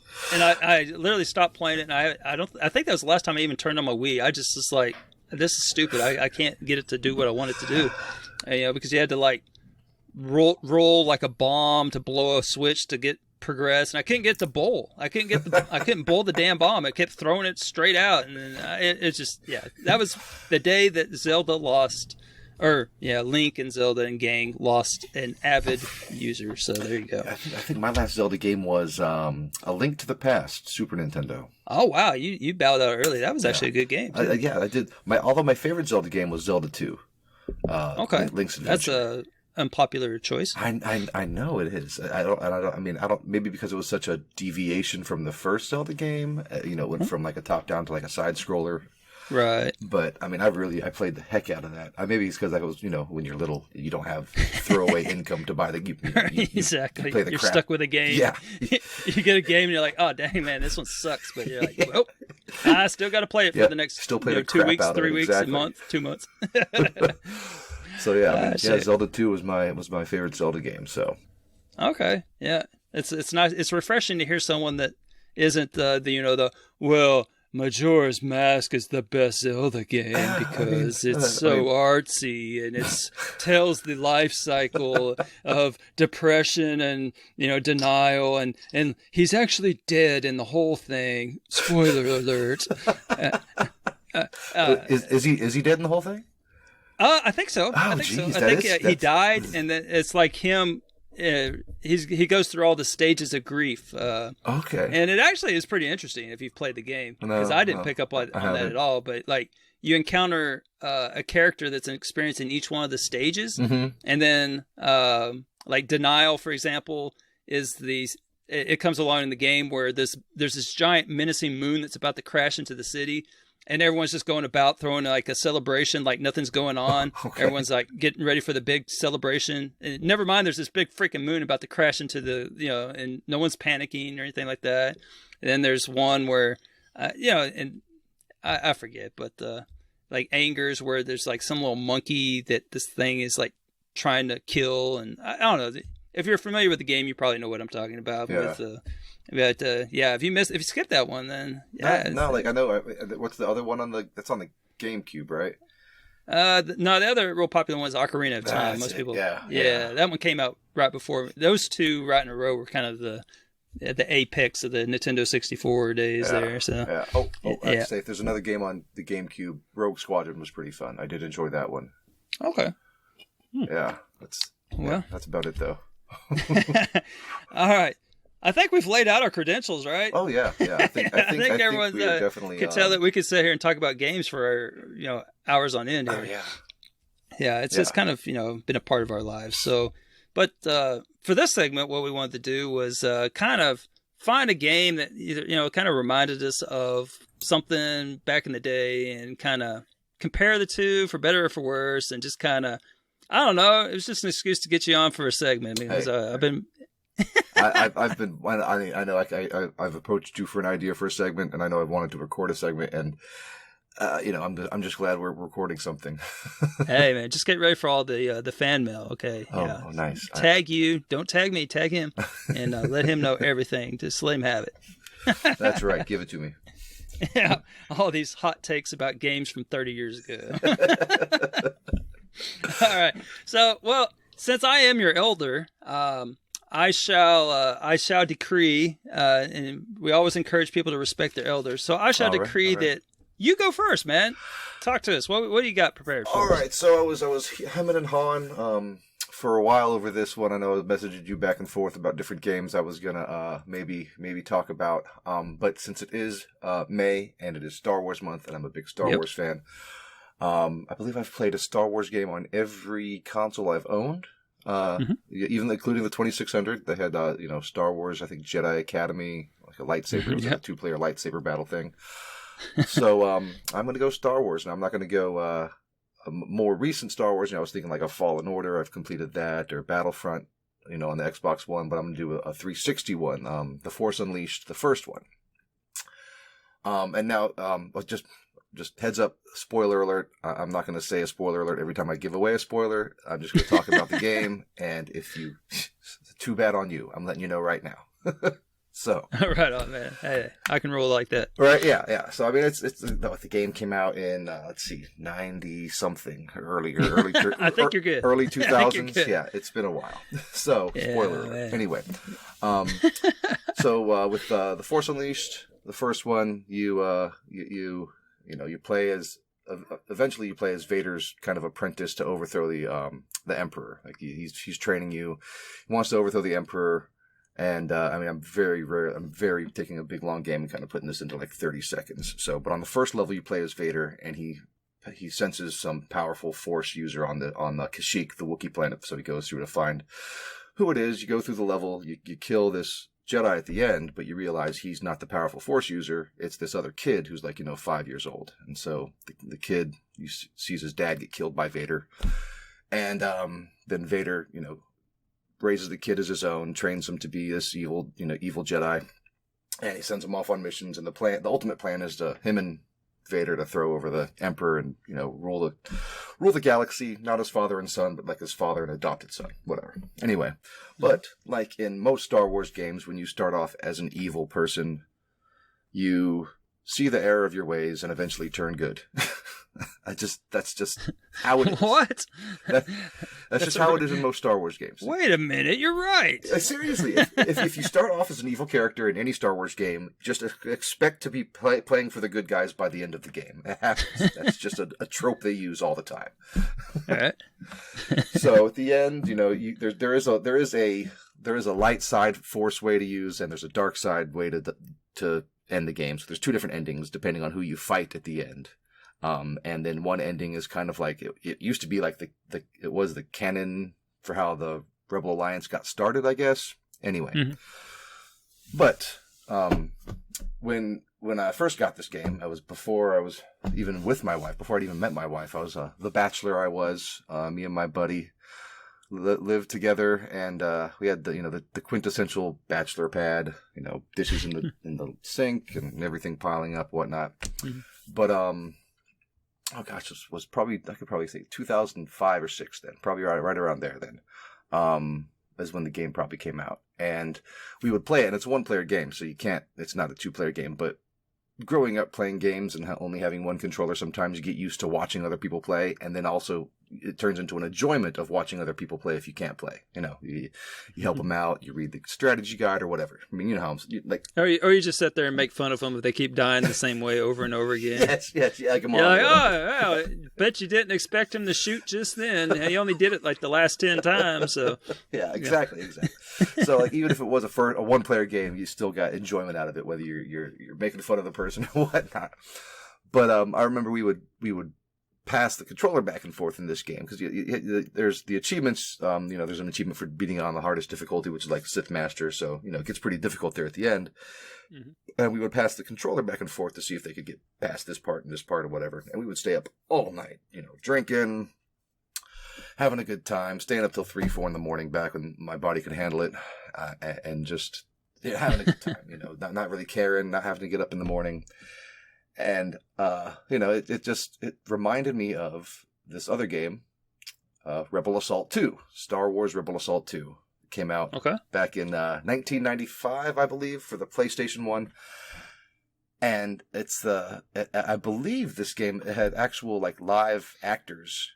They recorded scenes in the game with live actors and put them on blue screen and put them in the game. And I think I looked this up earlier. It was actually the first Star Wars media since Return of the Jedi that actually had live scenes with like real life actors, and they actually used like props from the movie, Darth Vader's costume and Stormtrooper costumes and whatnot. But yeah, Rebel Assault 2 is the game, and basically it's called it's like Rebel Assault 2: The Hidden Empire. But from what I remember, and then from what I remember also reading back on the Wikipedia actually, nice. Reminding me of the game. But it's basically you're this rebel pilot, and these rebel patrols are getting shot down in this area of the galaxy, and comes to find out that the Empire is working on these TIE fighters that have cloaking devices, so they can cloak and track you and then shoot you down while they're cloaked, so you don't know they're there. And so the game, you get shot down early in the game, and you land on this planet where the factory is, and you're trying to fight your way out of it. I think you end up stealing one of these TIE fighters. I think they're the TIE Phantoms, I believe is what they were called. And you end up stealing one of these TIE Phantoms at the end to go back to the rebels, but I don't think it amounts to much, because I think it ends up like self-destructing, has some kind of like protection on it, so the enemy can't get a hold of it. But anyway, when this came out, I remember it was just after high school. I graduated high school in 1996, back in the day. Oh yeah, hey, that pride and spirit we will mix senior class in '96. Yes. I don't even recall. I don't even know if we had a big saying, but yeah, 1996. That's what we always said. Yeah, I was class of '96 too, my man. Nice. Yeah, see, that's rock on. That's and wait, did you win any like most likely? Anything like that? I don't know. I didn't win any most. I was not popular in school. Like, I knew everybody in the school, but I was not a popular kid in school. Like, if that makes any sense. Like I was in the band, so I was. I'll say less, man. I understand. Yeah, so I was already ostracized by the jocks, but I was on the volleyball team, so I was still kind of friends with some of the people that played sports. And then I was also smart, but I didn't have like a 4.0 GPA, so I was ostracized by all the nerds. Anyway. Oh, okay. You're just kind of the middleman. Yeah, I was like, I knew everybody, but I wasn't, I was like, whatever. And I didn't really care for school anyway. I was like, my teachers would be like, it's kind of like, when you were sharing that teaching story earlier, like my teachers would be like, hey, you'd be getting an A in my class if you did your homework. I'd be like, well, I'd be getting an A in your class if you didn't assign homework. So, I mean, nice. Meet me halfway. Yeah. So. That sounds like, I lobbied hard. You're talking to the Rider High School class clown of 1996 right here. I wear it like a badge of honor. Nice. How many people were in your graduating class? We had 460, I think. Nice. Yeah, we had like 380 or something like that. So yeah. So there you go, man. That's big high school. Anyway, back to this is what old people do sometimes. Something comes up and we reminisce. Yeah, like, oh dang, man. For class of '96, I had to go there, man. Yeah. But so anyway, the reason I thought that The Force Unleashed reminded me of Rebel Assault 2 is because we had the same kind of thing. It was right after I graduated high school. Me and my friends actually rented a beach house down at the beach for the off season in the wintertime, and we would play this game all night. And then we would hand the controller off and make fun of everybody. And it was just that it just kind of brought me back to that same feeling of like, man, this is, video games are awesome. And we would stay up all night, hand the controller off, and just have that, up until 3 a.m. again kind of thing. And it's just something that's, I mean, even now, I'll still stay up till 3 a.m, but usually I'm at work because bartending. Mm-hmm. But I wish I could stay up till 3 just playing games now. Yeah. So the comparison. See, I have a confession here. So when it comes to Star Wars video games, so I can only think of really 3 that I've played in my life. Oh yeah, which ones are those?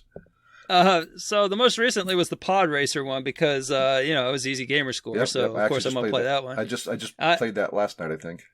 Yeah, I've never played that back on the 64, but apparently that's where it came from, I think, because it's kind of the same style. But so I played that for all the nice easy achievements. That's kind of a unique way to get those achievements if you like rewind past the line and then go past. Yeah, so if you have no idea what we're talking about, it's pretty easy completion. You can get all the achievements by basically cheating, and pretty cool. Yeah, pretty much. And there's like a cheat code that's kind of weird. Anyway, so you can look into it. It's not hard to find that information. But so that was the first one. The second one was actually the old arcade where you set in like set in like a big old I don't know what it was, and it was like exactly simulating it simulates like a TIE fighter. You had to get them all within the crosshairs, and it was so primitive, but man, it was pretty awesome back in the day. Oh man, I think I dropped like $20 in quarters on that game just to beat it. Yep, I know exactly what you're talking about. Yeah, that was the second one, and then the third one was actually probably my favorite Star Wars game. Well, compared to those two, definitely. But it was. I was looking it up beforehand. I was like, what was the name of that game? It was on the SNES, the Super Nintendo. It was Super Star Wars, and that was probably my favorite Star Wars game. That one apparently came out in '92. Yeah, it's a platformer, right? Yeah, it's a platformer. Yep. It was really. I was looking at it. It was very well received. It was. They have like on Wikipedia all the scores it got. So all the magazines back in the day, it was rated like 9 out of 10, 94%, 92%, 93 out of 100. It's like probably the game of the month in any magazine back then. Yep, I had that one. It was good. Yeah, and so I didn't realize that it had been probably almost 30 years since I've really played any Star Wars game that I enjoyed. So there's that happened, and so so when you were talking to me beforehand about all these different Star Wars games, I'm like, I don't have a clue. Actually, I take that back. I did play one on the 64. I think it was it's back when everybody was making a Mortal Kombat Street Fighter type game, and Masters of Terrascasi. Probably. It was like basically Star Wars characters in battle. Yeah, fighting. That was a horrible game, but I didn't like it, but I did play it. So that was about the last one I actually played. Yeah, so there you go. Terrascasi, I guess, is their like kung fu. So. Oh, okay. But it was a bad fighting game. That was a terrible, terrible game. Yeah. Truly dreadful. It was even worse than Clay Fighters, honestly. So. Oh, Clay Fighters! Yeah, I remember that game too. Yeah, that was kind of a stinker, but man, it was still better than that one. Yeah, I was like, if you want to, like I like Gumby. I like fighting games. Let's put these together. Cool. Yeah, for sure. Yeah, why not? What's the worst thing you can have? Just use a bunch of clay. Yeah, So. we'll just make a horrible fighting game. Yeah, there you go. Shoot. All right, well, that's pretty cool though. I like the nostalgia. You know, like staying up. Kind of, I've related my mule story, or not my mule, my alien story. It's kind of the same concept. We were a lot younger back then, but you know, but that's always cool when you have that shared memory with a game. And so if there's any kind of game that comes out that reminds you of that, that's pretty cool. But what I was going to ask you is there any similarities between like the gameplay between the two, or are they completely unrelated other than being Star Wars? They're well, the Rebel Assault 2 is almost kind of like a third-person type shooter. It kind of jumps around because there are some parts of the game where you're actually in the cockpit and you're flying. Like one of the last levels, you're actually escaping from the planet, and you're in the cockpit and you're shooting the TIE Phantoms to escape.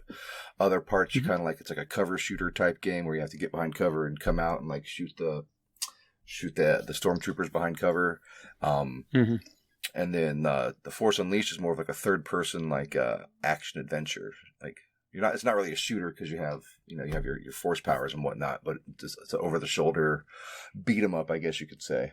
Because it really is like the Force Unleashed. I think is the best Star Wars game that utilizes the Force powers. Like you really feel like you have the Force in your hands.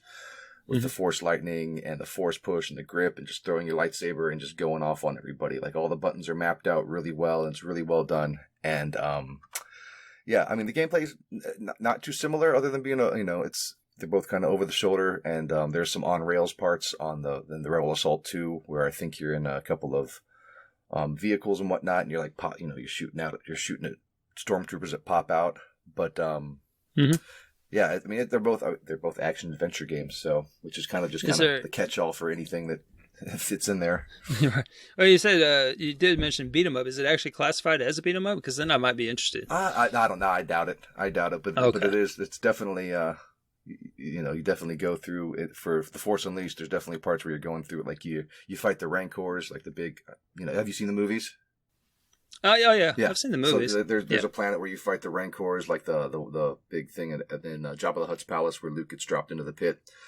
Oh yeah, so you're fighting those, and you use your lightsaber to whittle down its health, and then you finally take your lightsaber and like jab it into its skull and kill it and everything. So, but I mean, you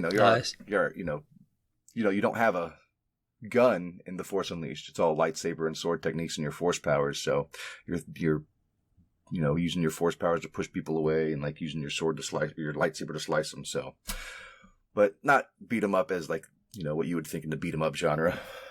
Okay. Yeah, because that's been my genre of focus lately. So I was just curious because then I would, probably have to go play it then.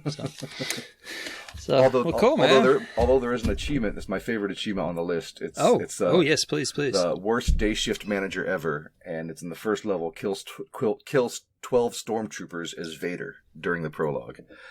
And if you see the picture, it's like a coffee mug with a stormtrooper helmet and like X's where the eyes are. It's nice.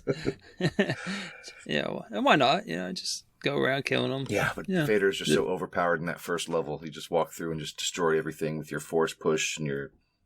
Yeah, that's all. That's all you do. You're killing a lot of Wookiees too. Sorry, Chewie, but you kill. I think one of the other achievements is like kill 200 Wookiees. Oh, nice. Is it like real Wookiees or like those little baby ones? Oh no, it's real Wookiees. They're coming at you, but they don't stand a chance. Like you let like there's one part near the end where they come across this like bridge from the other tree, and like 4 or 5 will come over there, and then you just use your force push and they fly away like little rocks, whee, off the bridge. Yeah. All right. Well, that's probably what they're saying. They're like, but that's exactly what they're saying. But they're saying, wee. Shoot. All right. Well, that was a very thematic choice with the month such as it is and everything. My choice has nothing to do with anything. It's just the first one that I wanted to talk about. So. And what choice did you choose for our first ever? All right. Well, it's one that I played recently, and it kind of got me thinking again. I was like, because I stood at the front of a classroom administering an EOC exam. There's no electronics, so you have a lot of time to your thoughts. And so I reflected on the game I had just played, and I thought, wait a minute, we were going to do this segment, and then we said, we're too busy right now, but then we'll come back. And so then as soon as I had that first break, then I sent you a message about it. So then I think we were talking about this during G-Task. Yeah, that's right. That's what happened. That's it. And so then I said, okay, I wrote it down next. But anyway, the one I chose is Thunderflash. All right. All right. So not exactly, the biggest game, like kind of what you went with. This one has almost 2,000 track gamers. It just came out, though, in February. Okay. So, yeah. Now, the reason I chose this one is because it basically is a... back in the day, we had a series of like top-down scrolling, like kill 'em alls where you're in the military. Oh, yep. And so Commando. So I think that one came first. I'm not 100% sure about the sequel here, but it's a Commando was one of the ones that was most well known, and then Ikari Warriors. Now I'm sure I'm saying that wrong, but that's what I've always called it since I was a youngin'. Ikari Warriors. I think maybe it's Ikari Warriors. I don't know. Yeah, I always called it Ikari. I never pronounce those games right. Yeah, and actually the Ikari Warriors, you can play that on the SNK 40th anniversary collection. That game, and that one's another 0 to 1 hour completion, because all you have to do is watch the game and then fast forward to the ending and then rewind a little bit and then take over and then you win. It's really silly. Yeah, it's just like you just watch. It's like a movie with an achievement at the end. And so, but anyway, I got to play through all those not too long ago and it reminded me of them all over again. I didn't realize there was. I don't think I ever played the third one. So the third one, it was kind of weird, man. If I remember right, when I went back through those, and I was like, man, that's hardly a Ikari Warrior one. But anyway, so Ikari Warriors, if you have never played it, it's like this really fun co-op game. So you were mentioning about playing with a buddy and everything like that. Well, back in the day when we had the NES, there's only a handful of games where you could be on the screen at the same time, and so. Ikari Warriors was one of those. So you had a guy with a red bandana and a guy with a blue bandana. And so, I never really talked about whether they're brothers or not, but they looked a lot alike. And so basically they show proper military procedure, and they basically take out an entire army by themselves. They don't wait for support. They just go on in and just take out the entire army with 2 machine guns, and it's amazing. It's a fun playthrough. Now, I do remember that there was some cheat codes, like you could type in a cheat code. Did you ever play this game? I'm sorry, I forgot to ask you that. I'm looking it up right now. I never played this exact game, but I mean, I've played many games like it. I played Commando. Okay. I have played Commando. Yeah, Commando. I think. Does it say what year Commando came out? Let me see. Because I'm seeing 86 for Ikari Warriors. Commando. So I think it came out first, if I'm not mistaken. I think you might be right. Let's see here. Yeah. Commando 85. 85. Okay, just barely. That's closer than I thought it would be. Okay, so Ikari was clearly a ripoff of Commando then. So a little Data East. Yeah, it's very. Did you ever play what this game's remember? God. I'll think of it. You keep talking. All right. Well, this one. So it was kind of a genre there for a little bit. A lot of people did the side scrollers to the to the right. This one is top down. So you just basically are running upwards, and then you could shoot in any of the 8 directions. And you had an alternate weapon that was a grenade, and it blows up and covers more ground. And you usually save those for tank enemies and turrets and stuff like that. Okay, so enter Thunderflash. Thunderflash again just came out, and it is on. It's a Ratalaika game, of course. Rats. They got some good rats out there, and it is basically a clone of it. Actually, I mean, when I started it, I was like.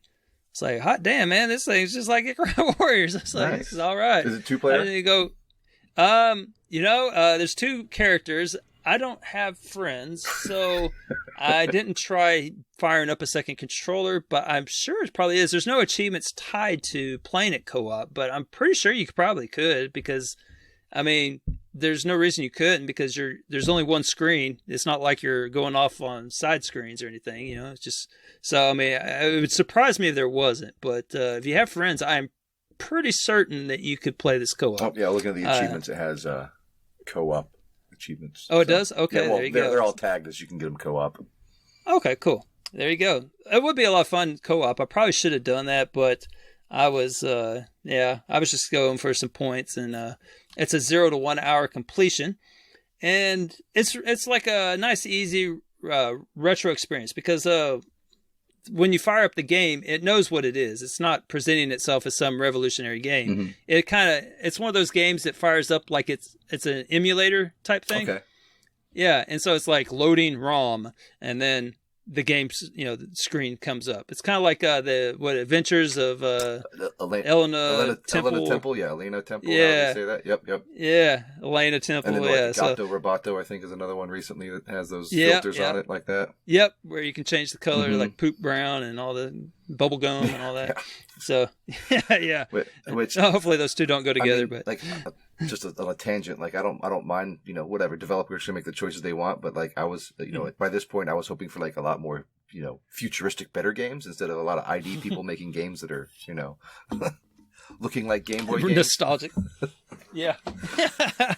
No, we'll see. I'm not gonna lie, I love those games, man. The Elena Temple game was actually one of my favorite games from that year, man. I'm not gonna lie, I do have the completion on it, but I'm just saying.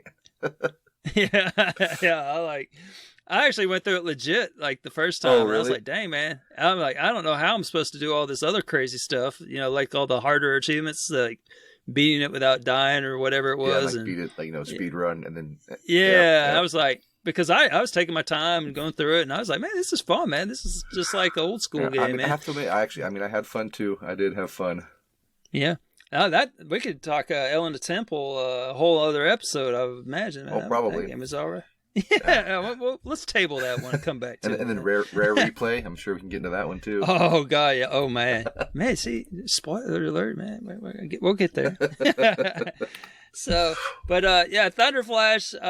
The achievements are nothing special. I mean, they're mission 4, mission 5, mission 3, mission 2, destroy 5 cannons. It's this very forgettable list. Yeah. It's not, you're not playing it for this one for the list. This one is pretty straightforward. It's just a 0 to 1 hour completion. You start off with 10 credits. I suppose you can go lower. You can't go higher. And so when you die, there's absolutely no repercussions, because then you could just start up whatever stage you just died on, the last life that you had, and then you have 10 credits again. So it's not like you only have 10 credits to beat the game. You can, so it's just like you're putting more quarters in. So it's just realistic, like the old way we used to play. And with Ikari Warriors, the cheat code, you could like revive yourself after you die. Okay. And kind of like the Konami code. Yeah, it was. Well, it didn't give you a bunch of lives, but you could just get right back up. Okay. So you die and you just get right back up. I saw the code a minute ago. It reminded me of it. I didn't have it memorized. It was like ABBA. So you just hit ABBA real quick and it resurrects you. Okay. So yeah, and so basically it's like unlimited lives. But one thing I did look on Ikari Warriors that I forgot about. So you're familiar? Everyone's familiar with the "A winner is you" message. Yeah. Yeah, and so this one had one that was kind of similar. So like on the NES, I had forgot all about this. It's like one of the worst endings. So it's like tough as balls, man, to get through this game. And you finally get to the end and you beat it. And then just a single message appears on the screen. And this is what it says. It says, "You have accomplished the mission. You are the very prevailer that protect right and justice. I would express my sincere thanks to you. Take good rest, General Kawasaki." So it's like, that's it, man. That's all you get. Oh man, so, that's great. Yeah, it's like you get this broken English words of encouragement, I guess. I don't know what that is. Right? That's even better than what all you are base belong to us. Yeah, all your base are belong to us.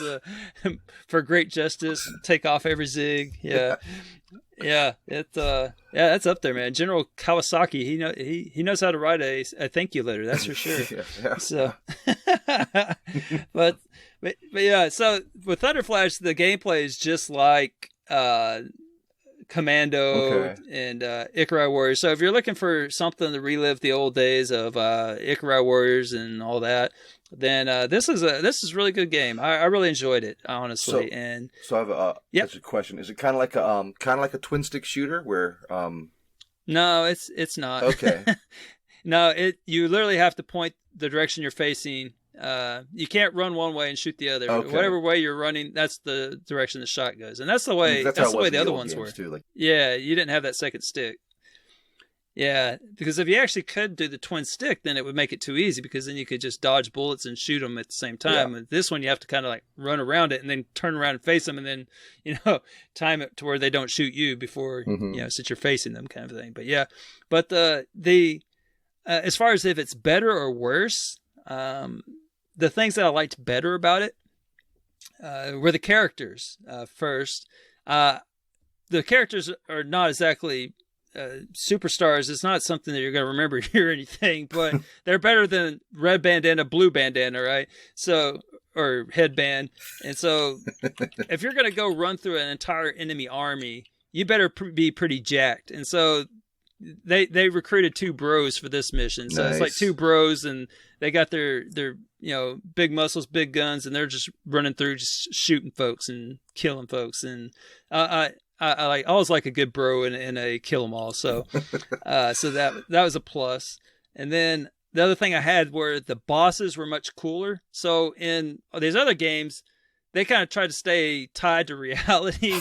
So like you get a guy in a tank. Yeah. You might have to kill a guy in a Jeep. You might have to kill like a helicopter. But it was all like all military. If they got crazy, it might have been like a tank with like 2 turrets on it. Yeah, exactly. Yeah. And like a little machine gun on the front and 2 turrets. Yeah, one of those type of things. Yeah, that was crazy talk back then. Or like a massive turret base, or something like that. But this game, they decided we're just going to go for it all. I don't even know what the story is. I probably should have paid attention to that. But I just know that I ended up fighting what looked like a seahorse snake. It's like I was in the water, and there was this snake creature that had a seahorse head, and it was, it was a fun boss to attack. Yeah, it had. I don't know how we got to that point, but that's what I was fighting. And then another one, it's like all of a sudden we're Dragon Balls or something. I don't know. And like there's this dude that's like floating above a cliff. Like there's a cliff, and he's like floating up in the air, and he's like throwing boulders at you, and it's very easy to dodge the boulders, and then you just keep shooting him. I mean, it's not exactly a challenging boss, but I was like, well, this is different though. They didn't have this in Commando or in Ikari Warriors. There wasn't a dude flying like he was, his power level was over 9,000 or something, or whatever that happens when that happens. So yeah. So I thought the bosses were cooler, and there's like some robots and stuff, and then there was a little more variety, because there was a couple stages where it's like a side scroller. So most of it's top down, but there's a couple stages where you're going left to right, or right to left, and because you never go left to right, but you go to the right, and like you're on a motorcycle on one, another one you got like a jetpack, and I don't know, there's a couple weird ones where you're like trying to get somewhere, and then as soon as you get there, it's back to top down. So I think one stage, I think one stage was actually down up. So I think you were going down the whole stage, if I'm not mistaken. Yeah, because I remember that boss now. So because you were definitely shooting down on that guy. Have you ever played Broforce? Oh gosh, yeah, that sounds familiar. Hold on, let me. It's only on the PC. It's not on. I don't think it's on Xbox. I think it's just on Windows. Yeah, 10. I think that one has a lot of points, and I keep thinking every G test that I'm going to go play it, because it's like a lot of TA, right? Yeah, it's a decent amount of points. I've beaten the game on. I haven't beaten on hard yet, but. Oh, okay. Yeah. I've been told about this one. It's definitely up your alley. It is. Oh my gosh, yeah, like hot potatoes. Oh yeah. I mean, come on. It is definitely. Come on. It is definitely up your alley, especially with the characters. I see a bunch of flexing biceps on the artwork here. Yeah. Like all the just okay. So all the characters are from like every major action film you can think of has a character in this. and its name is like, like Rambro, Bromando, the nice. Brominator. Like it is just great. Like I just highly recommend. Okay, I think that I'll have a date with this game in the future. When you were talking about like the seahorse head boss and everything, I was like, that kind of reminds me of Broforce, because like it starts off kind of normal and you're fighting like armies, and it progressively gets weirder and weirder, and then like near the end you're like fighting aliens and like Satan's there, and you're fighting this big Satan flying machine. It is just weird. Yeah, I guess it's kind of like that whole concept is kind of like Metal Slug's kind of like that to some degree too. Yeah, where you're starting off and then it just gets weirder and weirder. You're like, okay, now there's mummies. Okay, now there's aliens. Okay, now it's us versus the aliens. Okay, sure. So, but put them in front of us with achievements. We'll play it. Yeah, exactly.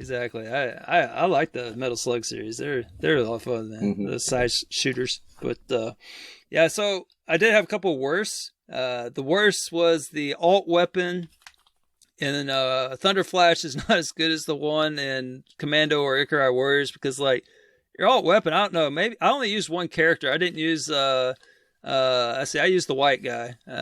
It's like it's a white guy and a black guy. I used the white guy just because that was, I think, the default choice. I don't know. I just started the game. Yeah, he's the guy on the left side of the picture, so usually that's like... Yeah, I think it was the default guy. And so I don't know if I could change it or not, but that's who I used. So I don't know. It's possible the black dude has a better alternate weapon. I don't know if they're the same, but the guy I used, he had a missile thing. So it's like you hit it, and it's like this. It's like a very unspectacular missile that you shoot. I don't know. It's like this little. It feels like it should just go pew. I don't know. It's just like it's not scary at all, but it like does a little bit of damage. It kills basically anything in its path, but it doesn't blow up anywhere. It just keeps going until it's off the screen, or it's like I don't know. It's just very unfulfilling. I like the explosion on the ground that took up like 8 pixels. Yeah. It took up like a 9. It says like wherever it hit, then it hit the 8 squares around it, or 9 squares around it. Yeah. Mm-hmm. And so I like that a lot better, because then you can like hit a group of enemies. This way, I don't know. It just was kind of unspectacular, and I don't know. It's like, I'd rather have a grenade. But so there's that, and then the death sequence was much better on Commando. I don't know if you remember shooting people in Commando, but they like, I think it's Commando where they like back up like they're dancing. Yes, I'm not sure. Yes. You know what I'm talking about? It's like they're float. They start floating and do the moonwalk backwards, and then they disappear. Yeah. So the death sequence, it's hard to beat that. I mean, come on. I don't know. Smash TV. That was another one that I was thinking of. Oh yeah, Smash TV is awesome. Yeah. That was a fun game in the arcade too. Yep. That was. I think that was more like twin sticks, because I think you could move backwards and around things. Oh yeah. I mean, you had to. You would have died too quick. Man, that was like. Was that the first twin stick? I don't know. That was like one of them. It had to. Yeah, it had to have been. It was pretty. I know that was old. It has an unattainable on the 360. Okay. Yeah. That's cool. Yeah. There was another game that came out recently. It was like that, but that'll be a topic of another episode, because I already remember what game it is. You'll just have to tune in next time. I already got my pick for next time, man. I think I got mine also. All right. So there's your tease. So anyhow, well, there you go. I think we've talked long enough. So next episode won't be as long. We won't lay out our full gaming history on you every week. We'll try to remember, unless we are forgetful. Or we will. We just forgot we did it last time. So either way. Exactly. If we do, then just humor us. We're old, confused, and those damn clouds out in the yell at those clouds. I know. There's kids on my lawn. Jeez. It's just crazy, isn't it? I swear. So hey man, I appreciate you. We finally made it work, right? Yes. I am happy. All right. Is there anything you want to promote before you leave? No, not that I can think of.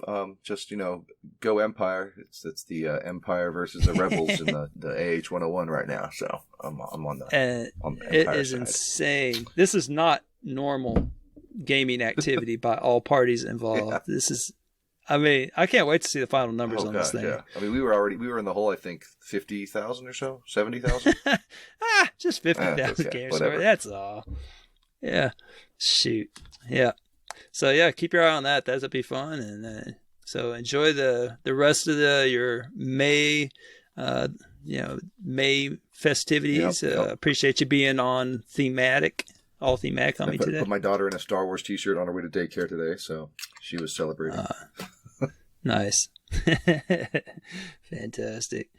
So anyhow, so let us know what you think. If you remember any of this old musty stuff that we just brought up, whether it be wood paneling on cars or Big Johnson shirts or joysticks with one button. Yeah, I mean, any of this stuff. If any of this rings a bell and you just want to put your 2 cents in, let us know in the Discord. And we'd love to hear you. And we can all talk about how old we are. Oh, yeah. So, yeah. So, anyhow, so thanks for listening to GenXbox. I'm Elroy. I'm Freaky Row. And we are old. Yes, we are. Take care, guys. Bye. A long, long time ago, the absolute evil had, in the famous predecessor to this game, subjugated the known world and defeated good. Now, in a world full of blackness and despair, it spent its days sipping cocktails from the skulls of its enemies and forging new plans over a grilled unicorn kebab.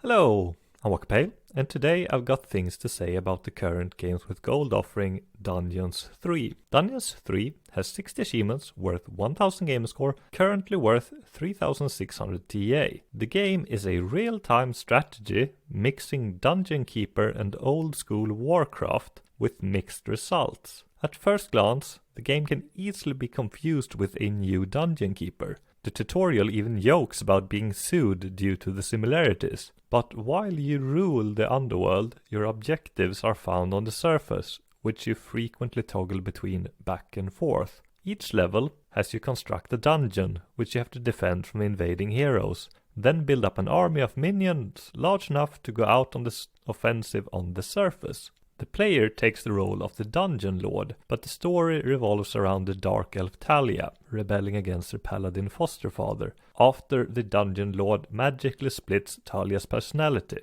While her goody-two-shoes personality remains ever-present, her evil side clearly has the upper hand and remains firmly in control, increasingly annoyed by her good side. While the gameplay works with an Xbox controller, it is a bit clunky, as this is clearly an old-school real-time strategy, which frequently references equally old games of yesteryear. In many ways, the game is still stuck in the last millennia. This can be very nostalgic for those who grew up in the 90s, but I'm pretty sure it alienates many young players. This is at odds with how childish the game can be, especially considering it is rated 16+ in Europe, but given a teen rating by the ESRB. Dungeons 3 tries very hard to be funny. It sometimes succeeds, but most of its jokes fell flat for me. That said, I did find some of its bits really funny. The gameplay is mostly slow-paced, but at times it can get rather hectic, with battles going on multiple fronts, both on the surface and in the underworld. Dungeons 3 has tons of DLC, but only the base game has achievements, with 3 achievements each for the game's 20 levels. Most, if not all, of the achievements can be won in one go per level, but some of them are easier in a separate attempt, and might take a few attempts, as they can be rather tricky. The game has chapter select, making it easy to replay levels to mop up anything you missed. Completing the missions in Dungeons 3 is fairly easy, but some of the achievements are difficult. Thankfully, no achievements are missable. Every single achievement can individually be obtained in less than an hour after you have unlocked all the missions. TA's completion estimate is at 40 to 50 hours, which is reasonable, but it can sway sharply in either direction, as attempting some achievements can take up to an hour, but just playing through the story will take you over 20 hours. On Xbox, Dungeons 3 is probably the best Dungeon Keeper-like available. It is not great, but offers old-school RTS fans a good time. Unfortunately, I would not recommend it to those who didn't play and enjoyed Warcraft and Dungeon Keeper back in the day, as those games in my mind still remain superior to Dungeons 3 decades later. Have a nice day, everyone!